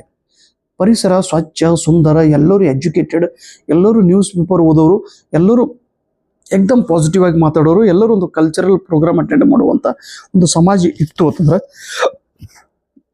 ಆ ವಿದ್ಯಾರ್ಥಿಯು ತುಂಬ ಚೆನ್ನಾಗಿ ಕಲಿಯುತ್ತಾನೆ. ಆ ವಿದ್ಯಾರ್ಥಿ ಹುಟ್ಟಿದ ಸ್ಥಳದೊಳಗೆ ಎಲ್ಲರೂ ಕೊಲೆಗಡಕರು, ಕುಡುಕರು, ಇಸ್ಪೇಟ್ ಆಡೋರು, ಗುಂಡಾಗರ್ದಿ ಮಾಡೋರು, ಹೊಲಸು ಬೈಯೋರು, ದಿನ ಜಗಳ ತೆಗೋರು, ಹೊಡಪೇಟ ಆಡೋರು, ಪಾನ್ಪಟ್ಟಿ ಇಡೋರು, ಚಹಾ ಕುಡಿಯೋರು, ಸಿಗರೇಟ್ ಸೇದೋರು ಇದ್ರೆ ಆ ಹುಡುಗನ ಅದೇ ಕೆಲಸ ಮಾಡ್ಬಿಡ್ತಾನೆ. ಪರಿಸರದ ಪರಿಣಾಮ ಆ ವಿದ್ಯಾರ್ಥಿ ಮೇಲೆ ಆಗುತ್ತದೆ. ಎಜುಕೇಶನ್, ತಂದೆ ತಾಯಿಯಂದ್ರು ಹೆಚ್ಚು ಕಲಿತಿದ್ರೆ ಮಗನಿಗೆ ಕೂಡ ಒಳ್ಳೆಯ ಶಿಕ್ಷಣವನ್ನು ಕೊಡುತ್ತಾರೆ. ಸೆಕ್ಸ್, ಗಂಡು ಮತ್ತು ಹೆಣ್ಣು, ಈಗ ಸೆಕ್ಸ್ದ ಪರಿಣಾಮ ವಿದ್ಯಾರ್ಥಿ ಮೇಲೆ ಆಗುತ್ತದೆ. ಈ ಹೆಣ್ಮಕ್ಳು ಪ್ರೀತಿಯಿಂದ ಮಕ್ಕಳಿಗೆ ಕಲಿಸುತ್ತಾರೆ, ಅವಾಗ ಕಲಿಯುತ್ತಾರೆ. ಗಂಡು ಮಕ್ಕಳು ಇದ್ದವರು ಸಿಟ್ಟಿಲ್ಲಿ ಹೊಡಿತಿರ್ತಾವೆ, ವಿದ್ಯಾರ್ಥಿಗಳು ಕಲಿಯುವುದಿಲ್ಲ. ಇನ್ನು ನಾವೇನು ಕರಿತೀವಿ ಇಂಡಿವಿಜುವಲ್ ಡಿಫರೆನ್ಸ್, ಅದರೊಳಗೆ ಕೂಡ ಟೀಚರ್ ಕೂಡ ಬೇರೆ ಬೇರೆ ಮೆಥಡ್ಸ್ ಅನ್ನು ಉಪಯೋಗ ಮಾಡುತ್ತಾರೆ. ಬಹಳ ಬ್ರಿಲಿಯಂಟ್ ಇದ್ದಂಥ ವಿದ್ಯಾರ್ಥಿಗೆ ಶಿಕ್ಷಕರು ಸಾವಕಾಶವಾಗಿ ಕಲಿಸುವುದಿಲ್ಲ, ಹೈ ಲೆವೆಲ್ ಒಳಗೆ ಆ ವಿದ್ಯಾರ್ಥಿಗೆ ಕಲಿಸುತ್ತಾರೆ. ಟಫ್ ಎಕ್ಸಾಂಪಲ್ಗಳನ್ನು ಕೊಡುತ್ತಾರೆ, ಟಫ್ ಕ್ವಶನ್ ಪೇಪರ್ ಕೊಟ್ಟು ಆತನ ಕಡೆಯಿಂದ ಪ್ರಾಕ್ಟೀಸ್ ಮಾಡಿ ತೆಗೆದುಕೊಳ್ಳುತ್ತಾರೆ. ತುಂಬಾ ಡಲ್ ಇರುವಂಥ ವಿದ್ಯಾರ್ಥಿಗಳಿಗೆ ಆರ್ಡಿನರಿ ಉದಾಹರಣೆಗಳನ್ನು ಕೊಟ್ಟು, ಸರಳ ಉದಾಹರಣೆಗಳನ್ನು ಕೊಟ್ಟು ವಿದ್ಯಾರ್ಥಿಗಳಿಗೆ ಸರಳವಾಗಿ ಸಾವಕಾಶವಾಗಿ ಕೈ ಹಿಡಿದು ಕಲಿಸುತ್ತಾರೆ. ವಿದ್ಯಾರ್ಥಿಗೆ ಕಣ್ಣು ಕಾಣಿಸಿದಿಲ್ಲ ಅಂದ್ರೆ ಅವನಿಗೊಂದು ಬೇರೆ ಪದ್ಧತಿ, ವಿದ್ಯಾರ್ಥಿಗೆ ಕಿವಿ ಕೇಳಿಸಿಲ್ಲ ಅಂದ್ರೆ ಅವನಿಗೊಂದು ಬೇರೆ ಪದ್ಧತಿ. ಹೀಗೆ ವಿದ್ಯಾರ್ಥಿಗಳಿಗೆ ತಕ್ಕಂತೆ ಶಿಕ್ಷಕರು ಬೋಧನೆಯ ಪದ್ಧತಿಗಳನ್ನು ಭಿನ್ನವಾಗಿ ಉಪಯೋಗ ಮಾಡುತ್ತಾರೆ. ಕರಿಕ್ಯುಲಮ್ ಕೂಡ ಹಾಗೆ ಇರ್ತೈತಿ ನೋಡ್ರಿ. ಈಗ ನೋಡ್ರಿ, ಇಂಗ್ಲಿಷ್ ಮೀಡಿಯಂ ಸಿಲೆಬಸ್ ಬೇರೆ, ಕರ್ನಾಟಕ ಸರ್ಕಾರದ ಸಿಲೆಬಸ್ ಬೇರೆ, CBSE ಕರಿಕ್ಯುಲಮೇ ಬೇರೆ. ವಿದ್ಯಾರ್ಥಿಗಳ ಲೆವೆಲ್ ನೋಡಿಕೊಂಡು ಕರಿಕ್ಯುಲಮ್ ಅನ್ನ ಫ್ರೇಮ್ ಮಾಡುತ್ತಾರೆ ಮತ್ತು ಎಕ್ಸಾಮ್ ಪ್ಯಾಟರ್ನ್ ಕೂಡ ಭಿನ್ನವಾಗಿ ಇರುತ್ತದೆ. ಎಡ್ಗರ್ ಡೇಲ್ ಇವರು ಕೋನ್ ಆಫ್ ಎಕ್ಸ್ಪೀರಿಯನ್ಸ್ ಬಗ್ಗೆ ಹೇಳಿದ್ದಾರೆ. ಇದು ಪರೀಕ್ಷೆದೊಳಗೆ ಪ್ರಶ್ನೆ ಕೇಳುತ್ತಾರೆ. ಯಾರು ಕೋನ್ ಆಫ್ ಎಕ್ಸ್ಪೀರಿಯನ್ಸ್, ಅನುಭವದ ಕೋನ್ ಅನ್ನ ಹೇಳಿದಂತ ವ್ಯಕ್ತಿ ಯಾರು? Edgar Dale. ಈ ಕಾನ್ಸೆಪ್ಟ್ ಅನ್ನ 1960 ಒಳಗೆ ಹೇಳಿದ್ದಾರೆ. ಇದಕ್ಕೆ ನಾವು ಲರ್ನಿಂಗ್ ಬೈ ಡೂಯಿಂಗ್ ಎಂದು ಕರೆಯುತ್ತೇವೆ. ಕೃತಿ ಮಾಡಿ ವಿದ್ಯಾರ್ಥಿಗಳು ಕಲಿಯುತ್ತಾರೆ. ಕೃತಿ ಇಂಪಾರ್ಟೆಂಟ್, ಲರ್ನಿಂಗ್ ಅಂದ್ರೆ ಒಂದು ಆಕ್ಟಿವಿಟಿ ಇಂಪಾರ್ಟೆಂಟ್ ಅಂತ ಕರಿತೀವಿ. ಇಲ್ಲಿ ಅವರು ಹೀಗೊಂದು ಪಿರಮಿಡ್ ಆಕಾರದ ಒಂದು ಚಿತ್ರ ತೋರಿಸಿದ್ದಾರೆ ನೋಡ್ರಿ. ಕೇವಲ ನಾವು ಪುಸ್ತಕ ಓದಿ 10% ಮಾತ್ರ ಕಲಿಯುತ್ತೇವೆ. ನಾವು ವಿಷಯವನ್ನ ಕೇಳಿ 20% ಮಾತ್ರ ಕಲಿಯುತ್ತೇವೆ. ಅವ್ರು ಹಿಂಗೊಂದು ಇದು ಕೊಟ್ಟರು ಪರ್ಸೆಂಟೇಜ್. ಆದರೆ ನಾವು ಹೆಚ್ಚು ಎಕ್ಸ್ಪೀರಿಯನ್ಸ್ ಅಂದ್ರೆ ಕೃತಿಯನ್ನು ಹೆಚ್ಚಿನ ಪ್ರಮಾಣದೊಳಗೆ ನಾವು ಮಾಡಿದೀವಿ, ಹೆಚ್ಚು ಆಕ್ಟಿವಿಟಿ ಮಾಡಿದೀವಿ, ಸ್ವತಃ ಆ ಕೆಲಸವನ್ನು ನಾವು ಮಾಡಿದೀವಿ ಅಂತಂದ್ರೆ ಮಾಡಿ ಕಲಿ, ಆಕ್ಟಿವಿಟಿ ಮಾಡಿ ವಿದ್ಯಾರ್ಥಿ ಹೆಚ್ಚಿನ ಪ್ರಮಾಣದಲ್ಲಿ ಕಲಿಯುತ್ತಾನೆ, 90%. ಹೀಗೆ ಹೇಳಿದವರು ಯಾರು? Edgar Dale. Factors affecting on teaching and learning, ಬೋಧನೆಯ ಮೇಲೆ ಪರಿಣಾಮ ಬೀರುವಂಥ ಘಟಕಗಳು: ಶಿಕ್ಷಕರು, ಲರ್ನರ್, ವಿದ್ಯಾರ್ಥಿಯು, support material, instructional facilities, learning environment ಮತ್ತು ಇನ್ಸ್ಟಿಟ್ಯೂಷನ್ಸ್. ಮೊದಲನೇ ನೋಡೋಣ. ಬೋಧನೆ ಮತ್ತು ಕಲಿಕೆಯ ಮೇಲೆ ಪರಿಣಾಮ ಬೀರುವ ಮೊದಲನೇ ಘಟಕ ಶಿಕ್ಷಕರು.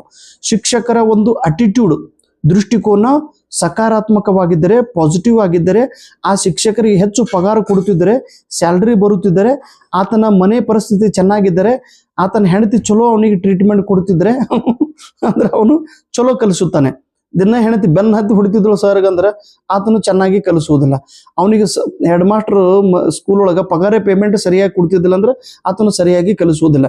ದಿನ ಹುಡುಗರು ವಿದ್ಯಾರ್ಥಿಗಳು ಟೀಚರ್ಗೆ ತ್ರಾಸ ಮಾಡ್ತಿದ್ದ ಆ ಟೀಚರ್ಸ್ ಅಟಿಟ್ಯೂಡೇ ಚೇಂಜ್ ಆಗ್ತದೆ. ಹಾಗಲ್ಲ, ಪಾಸಿಟಿವ್ ಅಟಿಟ್ಯೂಡ್ ಶಿಕ್ಷಕರು ಚೆನ್ನಾಗಿ ಕಲಿಸುತ್ತಾರೆ, ನೆಗೆಟಿವ್ ಅಟಿಟ್ಯೂಡ್ ಇರುವ ಶಿಕ್ಷಕರು ಚೆನ್ನಾಗಿ ಕಲಿಸುವುದಿಲ್ಲ. ಸ್ಕಿಲ್, ಕಲಿಸುವ ಕೌಶಲ್ಯ, ಯಾವ ಶಿಕ್ಷಕರ ಹತ್ರ ಬೋಧನೆ ಮಾಡುವ ಕೌಶಲ್ಯ ಇರುತ್ತದೆಯೋ ಆತನು ತುಂಬಾ ಪರಿಣಾಮಕಾರಿ ಬೋಧನೆ ಮಾಡುತ್ತಾನೆ.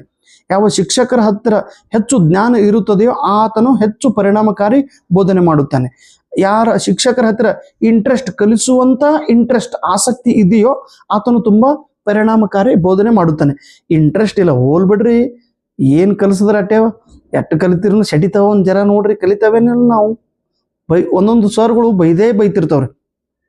ನಮ್ಮ ಹೆಡ್ ಮಾಸ್ಟರ್ ಬರೋಬರಿಲ್ಲ, ನಮ್ಮ ಶಾಲೆ ಬರೋಬರಿಲ್ಲ, ನನ್ನ ಹೆಂಡತಿ ಬರೋಬರಿಲ್ಲ, ನಮ್ಮ ಮಕ್ಕಳು ಬರೋಬರಿಲ್ಲ, ನಮ್ಮ ಊರು ಸರಿ ಇಲ್ಲ, ನಮ್ಮ ಶಾಲೆ ಸರಿ ಇಲ್ಲ, ಬೈಯೋ ಅವು ಏನು ಕಲಿಸ್ತಾವ ಹೇಳ್ರಿ? ಇಂಟ್ರೆಸ್ಟ್ ಇರ್ಲಾರ್ದು ಸತ್ಯ ಹೆಣ ಇದ್ದಂಗೆ ಇರ್ತಾವ, ಶಾಲೆಗೆ ಬಂದು ಮುನ್ಕೋತಿರ್ತಾವ. ಸ್ಯಾಲ್ರಿ ಕಡಿಮೆ ಇತ್ತಂದ್ರೆ ಚಲೋ ಕಲ್ಸಲ್ಕ್ ಆಗಂಗಿಲ್ಲ ಪಾಪ ಟೀಚರ್ಗೆ. ಹೆಚ್ಚು ಪೇಮೆಂಟ್ ಇದ್ರೆ ಚೆನ್ನಾಗಿ ಏನಾಗ್ತದ್ರಿ? ಒಬ್ಬ ಸರ್ಗೆ ಫುಲ್ ಪಗಾರ. ಈಗ ನೋಡ್ರಿ, ಅತಿಥಿ ಉಪನ್ಯಾಸಕರ ಪಗಾರೇ ಭಾಳ ಕಡಿಮೆ. ಅದೇ ಪರ್ಮನೆಂಟ್ ಇರುವ ಶಿಕ್ಷಕರು, ಪ್ರೊಫೆಸರ್ಗ್ರಿ 2.5 ಲಕ್ಷ 3 ಲಕ್ಷ ಎಷ್ಟು ಕಿಶ ತುಂಬಿ ಬ್ಯಾಗ್ನ ಹಾಕೊಂಡು ಹೋದ್ರೂ ರೊಕ್ಕ ಕಡಿಮೆ ಬರ್ತದೆ. ಇವಕ್ಕೆ ಪಗಾರ ಕಡಿಮೆ ಅದ ರೀ. ಪಗಾರ ಕಡಿಮೆ ಇದ್ದವರು ಪ್ರೊಫೆಸರ್ಗಳು ಹೆಂಗೆ ಕಲಿಸ್ಲಿಕ್ಕೆ ಆಗ್ತದೇನ್ರಿ? ಕಲ್ಸಂಗಿಲ್ರಿ, ಬಾಯಿ ತೆರೋದು ನೋಡ್ಬೇಕಾಗ್ತದೆ. ಸೈಕಾಲಜಿ, ಅವ್ರ ಮಾನಸಿಕ ಸ್ಥಿತಿ ಚೆನ್ನಾಗಿರ್ಬೇಕು, ಅಂದ್ರೆ ಬೋಧನೆ ಚೆನ್ನಾಗಾಗುತ್ತದೆ. Qualification high level. ದಾನ ಏನಂತ ಸರ್ ಅಗದಿ ನೆಟ್ ಸಟ್ 80 90 ಮಕ್ಕಳು ಚಟ್ನೆಟ್ ಪಾಸ್ ಭಾಳ ಚಂದ ಕಲಿಸ್ತಾನೆ, ಹೆಚ್ಚು ಸರ್ಟಿಫಿಕೇಟ್ ಇದ್ರೆ ಹೆಚ್ಚು ಚಲೋ ಕಲಿಸ್ತಾನ, ಹಿಂಗೇನಿಲ್ಲತ್ತಮ್ಮ. ಅದರ ಕ್ವಾಲಿಫಿಕೇಶನ್ದಿಂದ ಬೋಧನೆ ಮೇಲೆ ಪರಿಣಾಮ ಉಂಟಾಗುತ್ತದೆ. ಎಕ್ಸ್ಪೀರಿಯನ್ಸ್, ಅನುಭವ. ಹೆಚ್ಚು ಅನುಭವ ಇರುವ ಶಿಕ್ಷಕರು ಚೆನ್ನಾಗಿ ಪಾಠ ಮಾಡುತ್ತಾರೆ, ಕಡಿಮೆ ಅನುಭವ ಇರುವ ಶಿಕ್ಷಕರು ಚೆನ್ನಾಗಿ ಪಾಠ ಮಾಡುವುದಿಲ್ಲ. ಇದು ಒಂದು ಸ್ಟೇಟ್ಮೆಂಟ್ ಐತಿ. ಹ್ಯಾಬಿಟ್, ಶಿಕ್ಷಕರ ಒಂದು ಹ್ಯಾಬಿಟ್ ಕೂಡ ಬೋಧನೆ ಮೇಲೆ ಪರಿಣಾಮ. ಒಬ್ಬ ಶಿಕ್ಷಕ ಪ್ರತಿನಿತ್ಯ ಪ್ರಜಾವಾಣಿ ಅಂತ ಪೇಪರ್ ಓದೋದು, ಆಮೇಲೆ DD ನ್ಯೂಸ್ ಕೇಳೋದು, ಆಮೇಲೆ ಲೈಬ್ರರಿಗೆ ಹೋಗೋದು, ಆಮೇಲೆ ಸಂಜೆ ಟೈಮ್ ಸ್ವಲ್ಪ ವಾಕಿಂಗ್ ಮಾಡೋದು. ಹಿಂಗೆ ಡಿಸಿಪ್ಲಿನ್ ಟೀಚರ್ ಇದ್ದಂದ್ರೆ ಅವ್ರದ್ದು ಹ್ಯಾಬಿಟ್ ಇತ್ತಂದ್ರೆ ಅವ್ರು ಚಲೋ ಕಲಿಸ್ತಾರೆ. ಚೆನ್ನಾಗಿದೆ. ಆಯ್ತಂದ್ರೆ ನಡಿ ಮಗನ ಹೋಗಮ್ ಬಾರ್ಕತ್ತೇಳಿ ಬಾರ್ದ ಹೋಗ್ಕೊತು, ಹುಚ್ಚುತನಂಗೆ ಏನೇನು ಕುಡಿದು, ಹುಚ್ಚುತನಂಗೆ ಅಲ್ಲಿ ತಿಂದು, ಹುಚ್ಚುತನಂಗೆ ತಿರುಗಾಡಿ, ಹುಚ್ಚುತನಂಗೆ ಪೇಪರ್ ನೋಡ್ಕೊಂಡು, ಹುಚ್ಚುತನಂಗೆ ಸಿನಿಮಾ ನೋಡಿ, ಹುಚ್ಚುತನಂಗೆ ಡ್ರೆಸ್ ಹಾಕೊಂಡು ಕ್ಲಾಸಿಗೆ ಕಾಲೇಜಿಗೆ ಬಂದ್ರೆ ಅದನ್ನ ಚಲೋ ಕಲಿಸ್ತಾನೇನ್ರಿ? ಇಲ್ಲ. ಮೇಡಮ್ ಅವರು ನೀರು ತೊಂಬರಿ, ಗಂಟಲು ಒಣಗಿ ಹೋಗ್ಯದ ನೋಡ್ರಿ. ವಾ. ಲರ್ನರ್, ಡೊಮೆಸ್ಟಿಕ್, ಆತನ ಪರಿಸ್ಥಿತಿ ಚೆನ್ನಾಗಿರಬೇಕು, ಅಂದಾಗ ಆತನ ಕಲಿಯುತ್ತಾನೆ. ಹೆರಿಡಿಟಿ, ಆ ವಿದ್ಯಾರ್ಥಿಯ ಒಂದು ವಂಶದ ಪರಿಣಾಮ ಆ ವಿದ್ಯಾರ್ಥಿ ಮೇಲೆ ಆಗುತ್ತದೆ. ವಿದ್ಯಾರ್ಥಿಯ ಆರ್ಥಿಕ ಪರಿಸ್ಥಿತಿ ಕೂಡ ಆತನ ಕಲಿಕೆ ಮೇಲೆ ಪರಿಣಾಮ ಬೀರುತ್ತದೆ. ವಿದ್ಯಾರ್ಥಿ ಈಗ ಇಂಟ್ರೆಸ್ಟ್ ಕೂಡ ಇರಬೇಕು ವಿದ್ಯಾರ್ಥಿ. ನಾನು ಕಲಿಬೇಕು ಅನ್ನೋ ಇಂಟ್ರೆಸ್ಟ್ ಇದ್ದರೆ ಆತನ ಕಲಿಯುತ್ತಾನೆ. ಆತನ ಹ್ಯಾಬಿಟ್ ಕೂಡ ಮುಂಜಾನೆದ್ದು ವ್ಯಾಯಾಮ ಮಾಡೋದು, ಸ್ವಲ್ಪ ಯೋಗ ಮಾಡೋದು. ನಾಳೆ 21 ಜೂನ್, ನಾಳೆ ಯೋಗ ಡೇ ಅದ ನೋಡ್ರಿ.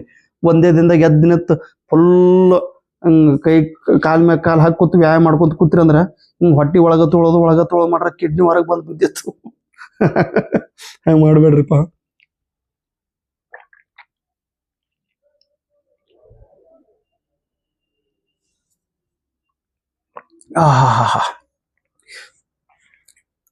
ಸ್ಪೇಸ್ 1 2 ಆಯ್ತು. Instructional facilities. ಕಾಲೇಜ್ನಲ್ಲಿ ವಿದ್ಯಾರ್ಥಿಗಳಿಗೆ ICTಯ ಹೆಲ್ಪ್ ಆಗಲಿ, ಮ್ಯಾಪ್ ಆಗಲಿ, ಪ್ರೊಜೆಕ್ಟ್ ಆಗಲಿ, ಆಡಿಯೋ ವಿಜುವಲ್ ವಸ್ತುಗಳಿಂದ ವಿದ್ಯಾರ್ಥಿಗಳಿಗೆ ಚೆನ್ನಾಗಿ ಕಲಿಸಲು ಬರುತ್ತದೆ. ಈ ಇನ್ಸ್ಟ್ರಕ್ಷನಲ್ ಫೆಸಿಲಿಟಿ ಇರದೇ ಇದ್ದರೆ ಬೋಧನೆ ಚೆನ್ನಾಗಿ ಆಗುವುದಿಲ್ಲ.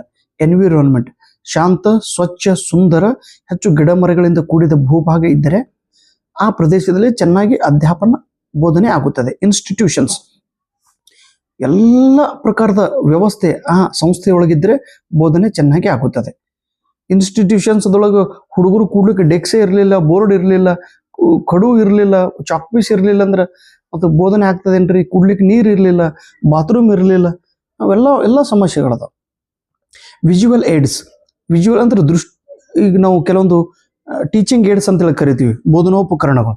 ಈಗ ಬೋರ್ಡ್ ಆಗಲಿ, ಕೆಲವೊಂದು ತೋಲಿ ಬ್ಲ್ಯಾಕ್ ಬೋರ್ಡ್ ಅದಾವ್ರಿ, ಕೆಲವು ತಲೆ ಡಿಜಿಟಲ್ ಬೋರ್ಡ್ ಅದಾವ. ಗ್ರಾಫ್ ಆಗಲಿ, ಮ್ಯಾಪ್ ಆಗಲಿ, ಚಾರ್ಟ್ ಆಗಲಿ, ಅಥವಾ 3 ಡೈಮೆನ್ಷನಲ್ ಅಂದ್ರೆ ಏನು ಕರಿತೀವ್ರಿ?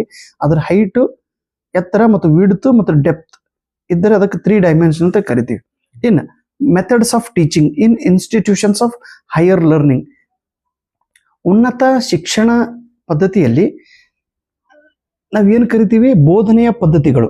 ಬೋಧನೆಯೊಳಗೆ ಎರಡು ಪದ್ಧತಿಗಳಿದಾವೆ. ಒಂದು ಟೀಚರ್ ಸೆಂಟರ್ಡ್, ಒಂದು ಲರ್ನರ್ ಸೆಂಟರ್ಡ್. ಶಿಕ್ಷಕ ಆಧಾರಿತ ಮತ್ತು ಆಫ್ಲೈನ್ ಮತ್ತು ಆನ್ಲೈನ್ ಮೆಥಡ್ಸ್ಗಳು, ಸ್ವಯಂ ಪ್ರಭ ಮತ್ತು MOOC. For example, teacher centred ಶಿಕ್ಷಕ ಕೇಂದ್ರಿತ ಬೋಧನೆಯ ಪದ್ಧತಿಗಳು. ಲೆಕ್ಚರ್ ಮೆಥಡ್ ಅಂತ ಕರಿತೀವಿ. ವ್ಯಾಖ್ಯಾನ ಪದ್ಧತಿಯು ಇದು ಶಿಕ್ಷಕ ಕೇಂದ್ರಿತ ಪದ್ಧತಿಯಾಗಿದೆ. ಲೆಕ್ಚರ್ ಮೆಥಡ್ದಲ್ಲಿ ಒಬ್ಬ ಪ್ರೊಫೆಸರು ಒಂದು ವಿಷಯದ ಬಗ್ಗೆ ನಿರಂತರವಾಗಿ ಒಂದೇ ಸಮನೆ ಬೊಗಳುತ್ತಾನೆ, ಒಂದೇ ಸಮನೆ ಒದರುತ್ತಾನೆ. ವಿದ್ಯಾರ್ಥಿಗಳು ಆ ಶಿಕ್ಷಕನ ವರ್ಗಿನಲ್ಲಿ ನಿದ್ದೆ ಮಾಡುತ್ತಿರುತ್ತಾರೆ.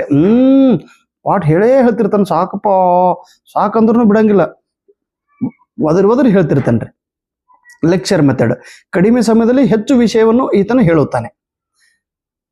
ಇಲ್ಲಿ ಶಿಕ್ಷಕನು ಆಕ್ಟಿವ್ ಆಗಿರುತ್ತಾನೆ, ವಿದ್ಯಾರ್ಥಿಯು ಮಲಗಿರುತ್ತಾನೆ, ಪ್ಯಾಸಿವ್ ಇರುತ್ತಾನೆ. ಡೆಮಾನ್ಸ್ಟ್ರೇಷನ್ ಅಂದ್ರೆ ಪ್ರದರ್ಶನೆ ಅಥವಾ ತೋರಿಸು. ಡೆಮೋ ಎಂದರೆ ತೋರಿಸು. ಶಿಕ್ಷಕರು ಬೋಧನೆ ಮಾಡುವಾಗ, ಪಾಠ ಹೇಳುವಾಗ ವಿಷಯಕ್ಕೆ ಸಂಬಂಧಿಸಿದ ವಸ್ತು, ವ್ಯಕ್ತಿ, ಘಟಕವನ್ನು ವಿದ್ಯಾರ್ಥಿಗಳಿಗೆ ತೋರಿಸಿ ಅದರ ಬಗ್ಗೆ ವರ್ಣನೆ ಮಾಡುತ್ತಾರೆ. ಡೆಮಾನ್ಸ್ಟ್ರೇಷನ್. Team teaching. ಒಂದೇ ವರ್ಗದಲ್ಲಿ 2 ಶಿಕ್ಷಕರು ಕೂಡಿ ಪಾಠವನ್ನು ಹೇಳುತ್ತಿರುತ್ತಾರೆ. ಒಬ್ಬರು ಶಿಕ್ಷಕರು ಉದಾಹರಣೆಯನ್ನು ಬರೆಸ್ಕೊಡೋದು, ಒಬ್ಬರು ಅದನ್ನು ಎಕ್ಸ್ಪ್ಲೇನ್ ಮಾಡೋದು. ಒಬ್ಬರು ವಿದ್ಯಾರ್ಥಿಗಳ ಮೇಲೆ ನಿಯಂತ್ರಣ ನೀಡೋದು, ಇನ್ನೊಬ್ಬರು ಅದರ ಬಗ್ಗೆ ಎಕ್ಸ್ಪ್ಲೇನ್ ಮಾಡೋದು. ಹೀಗೆ ಇದಕ್ಕೆ ನಾವು ತಂಡ ಟೀಚಿಂಗ್ ಎಂದು ಕರೆಯುತ್ತೇವೆ. Micro teaching. ಈ ಕಾನ್ಸೆಪ್ಟ್ ಅನ್ನು ಹೇಳಿದವರು ಡಿ ವೈಟ್ ಅಲೇನ್ ಇವರು. ಇದು ಪೇಪರ್ದೊಳಗೆ ಕೇಳ್ತಾರೆ ನೋಡ್ರಿ. ಮೈಕ್ರೋ ಟೀಚಿಂಗ್ ಇದು ಚಿಕ್ಕ ಟೀಚಿಂಗ್ ಎಂದು ಕರಿತೇವೆ. ಯಾರು D.Ed ಅಥವಾ B.Ed ಕೋರ್ಸ್ ಕಲ್ತಿರ್ತಾರೆ ನೋಡ್ರಿ. ಈಗ ಪ್ರೊಫೆಸರ್ ಇದ್ದವರು ಅಥವಾ ಟೀಚರ್ ಇದ್ದವರು ಅರ್ಧ ಗಂಟೆ ಪಾಠ ಮಾಡ್ತಿರ್ತಾರೆ ಕ್ಲಾಸ್ ಒಳಗೆ ಬಂದು. ಅವರು ತಮ್ಮ B.Ed ಕೋರ್ಸ್ ಒಳಗೆ ಮೊದಲಿಗೆ ಕೇವಲ 5 ನಿಮಿಷ ಪಾಠ ಹೇಗೆ ಮಾಡ್ಬೇಕು ಅನ್ನೋದ್ರ ಬಗ್ಗೆ ಅಲ್ಲಿಯೇ ಟೀಚರ್ ಅವರಿಗೆ ಕಲಿಸ್ಕೊಟ್ಟಿರ್ತಾರೆ. 5 ನಿಮಿಷ ಹೇಳಿ ಆಮೇಲೆ ಒಂದು 30 ನಿಮಿಷದ ಕ್ಲಾಸನ್ನು ಹೇಳುತ್ತಾರೆ. ಆ 5 ನಿಮಿಷದ ಟೀಚಿಂಗ್ ನಾವು ಮೈಕ್ರೋ ಟೀಚಿಂಗ್, ಅಣುಕು ಚಿಕ್ಕ ಬೋಧನೆ ಎಂದು ಕರೆಯುತ್ತೇವೆ. ಇದಕ್ಕೆ ಸ್ಕೇಲ್ ಡೌನ್ ಟೀಚಿಂಗ್ ಎಂದು ಕೂಡ ಕರೆಯುತ್ತಾರೆ. ಇನ್ನು ಲರ್ನರ್ ಸೆಂಟರ್ಡ್ ಮೆಥಡ್, ವಿದ್ಯಾರ್ಥಿ ಕೇಂದ್ರಿತ ಒಂದು ಅಧ್ಯಯನ ಪದ್ಧತಿ. ಈಗ ಪ್ರಕಲ್ಪ ಪದ್ಧತಿ. ಈ ವಿದ್ಯಾರ್ಥಿಗಳಿಗೆ ಒಂದು ವಿಷಯಕ್ಕೆ ಸಂಬಂಧಪಟ್ಟ ಪ್ರಕಲ್ಪನ ಕೊಟ್ಟು ಆತನಿಗೆ ಪ್ರಕಲ್ಪ ಮಾಡಲು ಹೇಳಿ ಆ ಪ್ರಕಲ್ಪದಿಂದ ಆ ವಿದ್ಯಾರ್ಥಿಯು ಚಟುವಟಿಕೆ ಮಾಡಿ ಎಷ್ಟೋ ವಿಷಯವನ್ನು ಸ್ವತಃ ಅವನು ಕಲಿಯುತ್ತಾನೆ. ಎರಡನೇದು ಬ್ರೇನ್ ಸ್ಟಾರ್ಮಿಂಗ್. ಇದರಲ್ಲಿ ಕೂಡ ಒಂದು ವಿದ್ಯಾರ್ಥಿಗಳ ಗುಂಪಿಗೆ ಒಂದು ಕಠಿಣ ಪ್ರಶ್ನೆಯನ್ನು ಕೊಟ್ಟು ಅದನ್ನು ಬಿಡಿಸು ಅಂತೇಳಿ ಹೇಳ್ತೀವಿ. ಅವಾಗ ವಿದ್ಯಾರ್ಥಿ ವಿಚಿತ್ರವಾಗಿ ಭಿನ್ನ ರೀತಿಯಲ್ಲಿ ಆ ಸಮಸ್ಯೆಗೆ ಪರಿಹಾರ ಹುಡುಕಲು ಪ್ರಯತ್ನ ಮಾಡುತ್ತಾನೆ. ಬ್ರೇನ್ ಸ್ಟಾರ್ಮಿಂಗ್ ಕಾನ್ಸೆಪ್ಟ್ ಅನ್ನು ಹೇಳಿದವರು ಅಲೆಕ್ಸ್ ಆಸ್ಬಾರ್ನ್ 1953 ಇನ್ನು ಹ್ಯೂರಿಸ್ಟಿಕ್ ಇದು ಕೂಡ ಲರ್ನರ್ ಸೆಂಟರ್ಡ್ ಮೆಥಡ್ ಆಗಿದೆ. ಹ್ಯೂರಿಸ್ಟಿಕ್ ಈ ಶಬ್ದವು ಗ್ರೀಕ್ ಭಾಷೆಯಿಂದ ಬಂದಿದೆ. ಹ್ಯೂರಿಸ್ಕೋ ಎಂಬ ಶಬ್ದದಿಂದ ಬಂದಿದೆ. ಹ್ಯೂರಿಸ್ಕೋ ಶಬ್ದದ ಅರ್ಥ to find out or to search, ಶೋಧ ಮಾಡು ಅಥವಾ ಅದನ್ನ ಹುಡುಕು. ಹ್ಯೂರಿಸ್ಟಿಕ್ ಈ ಮೆಥಡ್ ಅನ್ನ ಹೇಳಿದವರು ಪ್ರೊಫೆಸರ್ ಆರ್ಮ್ಸ್ಟ್ರಾಂಗ್ ಇವರು. ಇನ್ನು ಫ್ಲಿಪ್ಡ್ ಕ್ಲಾಸ್ ರೂಮ್ ಎಂದರೆ ಏನು? ಫ್ಲಿಪ್ಡ್ ಕ್ಲಾಸ್ ರೂಮ್ದೊಳಗ ಶಿಕ್ಷಕರು ಏನ್ ಮಾಡಿರ್ತಾರೆ, ಯಾವ ವಿಷಯದ ಬಗ್ಗೆ ಪಾಠ ಮಾಡೋರು ಇರ್ತೀವಿ ಆ ವಿಷಯದ ಬಗ್ಗೆ ಒಂದು ವಿಡಿಯೋನ ತಯಾರು ಮಾಡಿ ವಿದ್ಯಾರ್ಥಿಗಳಿಗೆ ಮೊದಲಿಗೆ ಕೊಡೋದು.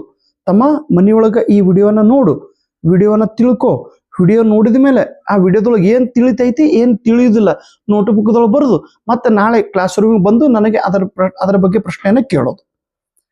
ಅಥವಾ ಒಂದು ವಿಷಯವನ್ನು ಕೊಟ್ಟು ಇದ್ರ ಬಗ್ಗೆ ನೀನು ಮನೆಯೊಳಗೆ ಓದಿ ತಿಳಿದುಕೊಳ್ಳುವ ಪ್ರಯತ್ನ ಮಾಡು, ಆಮೇಲೆ ಮತ್ತೆ ಕ್ಲಾಸಿಗೆ ಬಂದಾಗ ಆ ಸಮಸ್ಯೆನ ಬಗೆಹರಿಸೋದು. ಅಂದರೆ ಫ್ಲಿಪ್ಡ್ ಕ್ಲಾಸ್ ರೂಮ್ ಇದು ಪಾರಂಪರಿಕ ಪದ್ಧತಿಗಿಂತ ಭಿನ್ನವಾಗಿದೆ. ಪಾರಂಪರಿಕ ಪದ್ಧತಿ ಅಂದ್ರೆ ಹೇಗ್ರಿ, ನಾವು ಮೊದಲಿಗೆ ವಿದ್ಯಾರ್ಥಿಗಳಿಗೆ ಪಾಠ ಹೇಳ್ತೀವಿ, ಆಮೇಲೆ ಮನೆಗೆ ಹೋಮ್ವರ್ಕ್ ಕೊಡ್ತೀವಿ. ಇದು ಹಂಗಲ್ಲ. ಫಸ್ಟ್ ಹೋಮ್ವರ್ಕ್ ಕೊಡೋದು ಮನೆಯೊಳಗೆ, ಹೋಮ್ವರ್ಕ್ ಮಾಡ್ಕೊಂಡು ಕ್ಲಾಸಿಗೆ ಬನ್ನಿ, ಆಮೇಲೆ ಮತ್ತೆ ನಾನು ನಿಮಗೆ ಅದರ ಬಗ್ಗೆ ಪಾಠ ಹೇಳುತ್ತೇನೆ.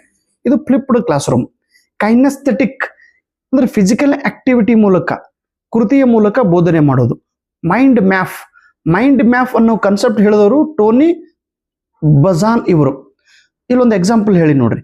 ಈಗ ಟೀಚಿಂಗ್ ಲೆವೆಲ್ ಇದರಲ್ಲಿ 3 ಪ್ರಕಾರಗಳದಾವೆ: memory level, understanding level, reflective level.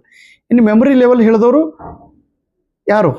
Memory level ಯಾರು ಹೇಳಿದ್ರಿ ನನಗೇನು ಗೊತ್ತ್ರಿ, ಹರ್ಬರ್ಟ್ ಇವರು. ಅಂಡರ್ಸ್ಟ್ಯಾಂಡಿಂಗ್ ಲೆವೆಲ್ ಮಾರಿಸನ್ ಇವರು. ರಿಫ್ಲೆಕ್ಟಿವ್ ಲೆವೆಲ್ ಹಂಟ್ ಇವರು. ಮೆಮರಿ ಲೆವೆಲ್ದ ಲಾಭ ಏನು, ಮೆಮರಿ ಲೆವೆಲ್ದ ಹಾನಿ ಏನು, ಅಂಡರ್ಸ್ಟ್ಯಾಂಡಿಂಗ್ ಲೆವೆಲ್ದ ಹಾನಿ ಏನು, ಅದರ ಲಾಭ ಏನು, ರಿಫ್ಲೆಕ್ಟಿವ್ ಲಾಭ ಏನು, ಹಾನಿ ಏನು. ಹೀಗೆ ಇದು ಚಿತ್ರದ ಮೂಲಕ ನಾವು ಈ ಕಾನ್ಸೆಪ್ಟ್ ಅನ್ನ ತಿಳಿದುಕೊಳ್ತೀವಿ. ಇದಕ್ಕೆ ಮೈಂಡ್ ಮ್ಯಾಪ್ ಅಂತೇಳಿ ಕರಿತೀವಿ. ಇನ್ನು ಆಫ್ಲೈನ್ ಮತ್ತು ಆನ್ಲೈನ್ ಬೋಧನೆಯ ಪದ್ಧತಿಗಳು. ಆಫ್ಲೈನ್ ಅಂದ್ರೆ ಮುಖಾಮುಖಿಯಾಗಿ ಶಿಕ್ಷಕರು ವಿದ್ಯಾರ್ಥಿಗಳಿಗೆ ಪಾಠ ಬೋಧನೆ ಮಾಡುತ್ತಿರುತ್ತಾರೆ ಒಂದು ನಿರ್ದಿಷ್ಟ ಸಮಯದೊಳಗೆ. ಈಗ ನೋಡ್ರಿ, ಸ್ಕೂಲಿಗೆ ನಾವು ಅಥವಾ ಒಂದು ಕಾಲೇಜ್ಗೆ ಹೋಗ್ತೀವಿ. ಸ್ಕೂಲಿಗೆ ನಾವು ಈಗ ನೋಡ್ರಿ, ಮುಂಜಾನೆ 10 ಗಂಟೆಗೆ ಸ್ಕೂಲ್, 10 ರಿಂದ 5 ಗಂಟೆವರೆಗೆ ಶಾಲೆ, ಅರ್ಧ ಗಂಟೆದು ಒಂದೊಂದು ಪೀರಿಯಡು. ಶಿಕ್ಷಕರ ಪಾಠ ಹೇಳಬೇಕು, ವಿದ್ಯಾರ್ಥಿ ಕೇಳಬೇಕು, ಹೋಮ್ವರ್ಕ್ ಮಾಡಬೇಕು. ಆಮೇಲೆ 3 ಗಂಟೆ ಮುಗಿದ ನಂತರ ಅವ್ರಿಗೆ ಬ್ರೇಕ್ ಕೊಡೋದು, 5 ತಾಸು ಮುಗಿದ ನಂತರ ಊಟಕ್ಕೆ ಸೂಟಿ ಕೊಡೋದು. ನೋಡ್ರಿ, ಟೈಮ್ ಟೇಬಲ್ ಇದರಲ್ಲಿ ಫಾಲೋ ಮಾಡುತ್ತಾರೆ. ಒಂದು ನಿರ್ದಿಷ್ಟ ಸ್ಥಳದೊಳಗೆ ಅಧ್ಯಾಪನ ಮಾಡುತ್ತಾರೆ, ಒಂದು ನಿರ್ದಿಷ್ಟ ಸಿಲೆಬಸ್ ಅನ್ನ ಕಂಪ್ಲೀಟ್ ಮಾಡುತ್ತಾರೆ. ಒಂದು 3 ತಿಂಗಳಾದ ನಂತರ ಒಂದು ಎಕ್ಸಾಮ್, 6 ತಿಂಗಳಾದ್ಮೇಲೆ ಒಂದು ಎಕ್ಸಾಮ್, 1 ವರ್ಷ ಆದ್ಮೇಲೆ ಒಂದು ಎಕ್ಸಾಮ್ ಕಂಡಕ್ಟ್ ಮಾಡೋದು. ಇಲ್ಲಿ ಟೀಚರ್ ಇರುತ್ತಾರೆ ಮತ್ತು ಇಂಟರಾಕ್ಷನ್ ಕ್ರಿಯೆ ನಡೆದಿರುತ್ತದೆ. ಇಲ್ಲಿ ಫ್ಲೆಕ್ಸಿಬಿಲಿಟಿ ಇರುವುದಿಲ್ಲ ಆಫ್ಲೈನ್ ಒಳಗೆ. ಆದರೆ ಆನ್ಲೈನ್ ಹಾಗಲ್ಲ. ಇದಕ್ಕೆ ಟೈಮ್ ಅನ್ನೋದು ಫಿಕ್ಸ್ಡ್ ಇರುವುದಿಲ್ಲ. ಯಾವಾಗ ಬೇಕಾದ್ರೂ ಕಲಿಬಹುದು, ಎಷ್ಟು ಸಮಯದವರೆಗೂ ಕೂಡ ಕಲಿಬಹುದು, ಯಾವ ಗಳಿಗೆಯಲ್ಲೂ ಕೂಡ ಅಧ್ಯಯನ ಮಾಡಬಹುದು. ಇದಕ್ಕೆ ನಿರ್ದಿಷ್ಟವಾದ ಸ್ಥಳ ಇರುವುದಿಲ್ಲ, ಎಲ್ಲಿ ಕುಳಿತು ನಾವು ಅಭ್ಯಾಸ ಮಾಡಬಹುದು. ಸಿಲೆಬಸ್ ಕೂಡ ನಾವು ಯಾವಾಗ ಸಿಲೆಬಸ್ ಅನ್ನ ಕಂಪ್ಲೀಟ್ ಮಾಡಬೇಕು, ಎಷ್ಟು ಮಾಡಬೇಕು ಫಿಕ್ಸ್ಡ್ ಇರುವುದಿಲ್ಲ. ಇವ್ಯಾಲ್ಯೂಷನ್ ಪದ್ಧತಿ, ನಾನು ಓದಿದ ಮೇಲೆ ನೀವು ಎಕ್ಸಾಮ್ ಅನ್ನೇ ಬರೀಬಹುದು. ಇಲ್ಲಿ ಕೂಡ ಟೀಚರ್ ಫೇಸ್ ಟು ಫೇಸ್ ಇರುವುದಿಲ್ಲ. ಆನ್ಲೈನ್ ಮೂಲಕ ನಾವು ಶಿಕ್ಷಕರಿಂದ ಕಲಿಯುತ್ತೇವೆ ಅಥವಾ ವಿಡಿಯೋಗಳಿಂದ ನಾವು ಕಲಿಯುತ್ತೇವೆ. ಇಲ್ಲಿ ನೇರವಾದ ಇಂಟರಾಕ್ಷನ್ ಇರುವುದಿಲ್ಲ. ಆನ್ಲೈನ್ ಮೂಲಕ ನಾವು ಇಂಟರಾಕ್ಷನ್ ಮಾಡಿ ವಿಷಯವನ್ನ ತಿಳಿದುಕೊಳ್ಬಹುದು. ಇಲ್ಲಿ ಹೆಚ್ಚು ಫ್ಲೆಕ್ಸಿಬಿಲಿಟಿ ಇರುತ್ತದೆ. ಪ್ರಶ್ನೆ ಕೇಳುತ್ತಾರೆ ಹೇಗ್ರಿ, ಆಫ್ಲೈನ್ ಮತ್ತು ಆನ್ಲೈನ್ ಅಲ್ಲಿ ಇರುವಂತ ವ್ಯತ್ಯಾಸ ಏನಂತೇಳಿ. ಆನ್ಲೈನ್ ದೊಳಗೆ ಒಂದು 3 ಪ್ರಮುಖ ಘಟಕಗಳು ಬರ್ತಾವ್ರಿ. ಸ್ವಯಂದ ಫುಲ್ ಫಾರ್ಮ್ ಅನ್ನ ಕೇಳುತ್ತಾರೆ. Study webs of active learning for Young aspiring minds. ಈ ಕಾನ್ಸೆಪ್ಟ್ ಅನ್ನು ಹೇಳಿದ್ದು 2017ರಲ್ಲಿ ಭಾರತ ಸರ್ಕಾರ ಇದನ್ನ ಪ್ರಾರಂಭ ಮಾಡಿದ್ದಾರೆ. ಇದು ಮೂಕದ ಒಂದು ಘಟಕವಾಗಿದೆ. ಮೂಕ್ ಎಂದರೆ ಮ್ಯಾಸಿವ್ ಓಪನ್ ಆನ್ಲೈನ್ ಕೋರ್ಸ್. ಸಾಕಷ್ಟು ಕೋರ್ಸ್ಗಳು ಪುಕ್ಕಟಿಯಾಗಿ ವಿದ್ಯಾರ್ಥಿಗಳಿಗೆ ಉಪಲಬ್ಧ ಮಾಡಿ ಕೊಡಲಾಗುತ್ತಿದೆ. ವಿದ್ಯಾರ್ಥಿಯು ಸ್ವಯಂ ಈ ಕೋರ್ಸ್ಗಳನ್ನ ಪೂರ್ಣ ಮಾಡಲು ಬರುತ್ತದೆ. ಸ್ವಯಂ ಪ್ರಭಾ 40 DTH ಟಿವಿ ಚಾನೆಲ್ಸ್ಗಳ ಒಂದು ಗುಂಪಿಗೆ ನಾವು ಸ್ವಯಂ ಪ್ರಭಾ ಎಂದು ಕರೆಯುತ್ತೇವೆ. ಸ್ವಯಂ ಪ್ರಭಾ ಇದು ಕೂಡ 2017ರಲ್ಲಿ ಪ್ರಾರಂಭ ಮಾಡಲಾಗಿದೆ. ಇಲ್ಲಿ ಹೈಸ್ಕೂಲ್ ವಿದ್ಯಾರ್ಥಿಗಳಿಗಾಗಿ ಅಥವಾ ಪ್ರಾಥಮಿಕ ವಿದ್ಯಾರ್ಥಿ, ಹೈಸ್ಕೂಲ್ ವಿದ್ಯಾರ್ಥಿ, ಜೂನಿಯರ್ ಕಾಲೇಜ್ ವಿದ್ಯಾರ್ಥಿ, PU ಕಾಲೇಜ್ ವಿದ್ಯಾರ್ಥಿಗಳಿಗಾಗಿ ಅಂದ್ರೆ 1ನೇ ಕ್ಲಾಸಿಂದ PUC ಸೆಕೆಂಡ್ ಇಯರ್ ವರೆಗೆ ಒಂದೊಂದು ಕ್ಲಾಸಿಗೆ ಒಂದೊಂದು DTH ಚಾನಲ್ ಇದೆ ಮತ್ತು ಸಬ್ಜೆಕ್ಟ್ ವೈಸ್ DTH ಟಿವಿ ಚಾನಲ್ಸ್ಗಳು ಕೂಡ ಇವೆ. ಸಾಥಿ ಅಂತ ಒಂದು ಟಿವಿ ಚಾನಲ್ಸ್ ಇದೆ. ಸಾಥಿ ಈ ಚಾನಲ್ಸ್ ಕಾಂಪಿಟೇಟಿವ್ ಎಕ್ಸಾಮ್ ಸಂಬಂಧಪಟ್ಟ ಹಾಗೆ ಮಾಹಿತಿಯನ್ನು ಕೊಡುವಂತ ಇದು ಚಾನಲ್ ಆಗಿದೆ.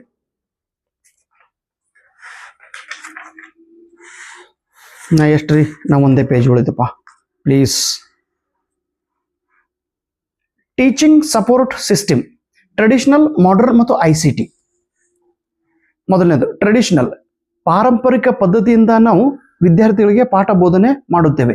ಉದಾಹರಣೆ, ಬ್ಲ್ಯಾಕ್ ಬೋರ್ಡ್ ಇಟ್ಟುಕೊಂಡು ಖಡು ಅಥವಾ ಬ್ಲ್ಯಾಕ್ ಬೋರ್ಡ್ ಚಾಕ್ ಪೀಸ್ ಇಟ್ಟುಕೊಂಡು ಒಂದು ಬ್ಲ್ಯಾಕ್ ಬೋರ್ಡ್ ಇಟ್ಟುಕೊಂಡು ಬೋರ್ಡ್ ಮೇಲೆ ಬರೆದು ಕಾನ್ಸೆಪ್ಟ್ ಅನ್ನ ಎಕ್ಸ್ಪ್ಲೇನ್ ಮಾಡಿ ಹೇಳುತ್ತೇವೆ. ಇದು ಪಾರಂಪರಿಕ ಪದ್ಧತಿ. ಅಥವಾ ಒಂದು ಪೃಥ್ವಿ ಗ್ಲೋಬ್ ಜಾಗೃತಿ ಭೂಗೋಲ್ ಪಾಠ ಹೇಳುವಂತ ಶಿಕ್ಷಕರು ಗ್ಲೋಬ್ ಅನ್ನ ಕೈಯಾಗಿ ಹಿಡ್ಕೊಂಡು ಬಂದು ಕ್ಲಾಸ್ ರೂಮ್ ಒಳಗೆ ವಿದ್ಯಾರ್ಥಿಗಳಿಗೆ ತೋರಿಸುತ್ತಾರೆ. ಅಥವಾ ಚಾರ್ಟ್ ಆಗಲಿ ಮ್ಯಾಪ್ ಇವುಗಳನ್ನು ತೋರಿಸಿ ವಿದ್ಯಾರ್ಥಿಗಳಿಗೆ ಪಾಠ ಬೋಧನೆ ಮಾಡುತ್ತಾರೆ. ಇನ್ನು ಮಾಡರ್ನ್, ಮಾಡರ್ನ್ ಅಂದ್ರೆ ಆಧುನಿಕ ಅಂತೇಳಿ ಕರಿತೀವಿ. ಆಧುನಿಕದೊಳಗೆ ಏನೇನು ಘಟಕ ಬರ್ತಾವ ನೋಡ್ರಿ. ಅಂದ್ರೆ ಈಗಿನ ಕಾಲದೊಳಗೆ ಓಪನ್ ಅಥವಾ ಡಿಸ್ಟೆನ್ಸ್ ಕೋರ್ಸ್ಗಳು, ಡಿಸ್ಟೆನ್ಸ್ ಮೂಲಕ ಕೂಡ ನಾವು ವಿದ್ಯಾರ್ಥಿಗಳಿಗೆ ಪಾಠ ಬೋಧನೆ ಮಾಡುತ್ತೇವೆ. ಇದರಲ್ಲಿ ಕೂಡ ಹೆಚ್ಚು ಅಂಡರ್ಸ್ಟ್ಯಾಂಡಿಂಗ್ ಆಗುತ್ತದೆ.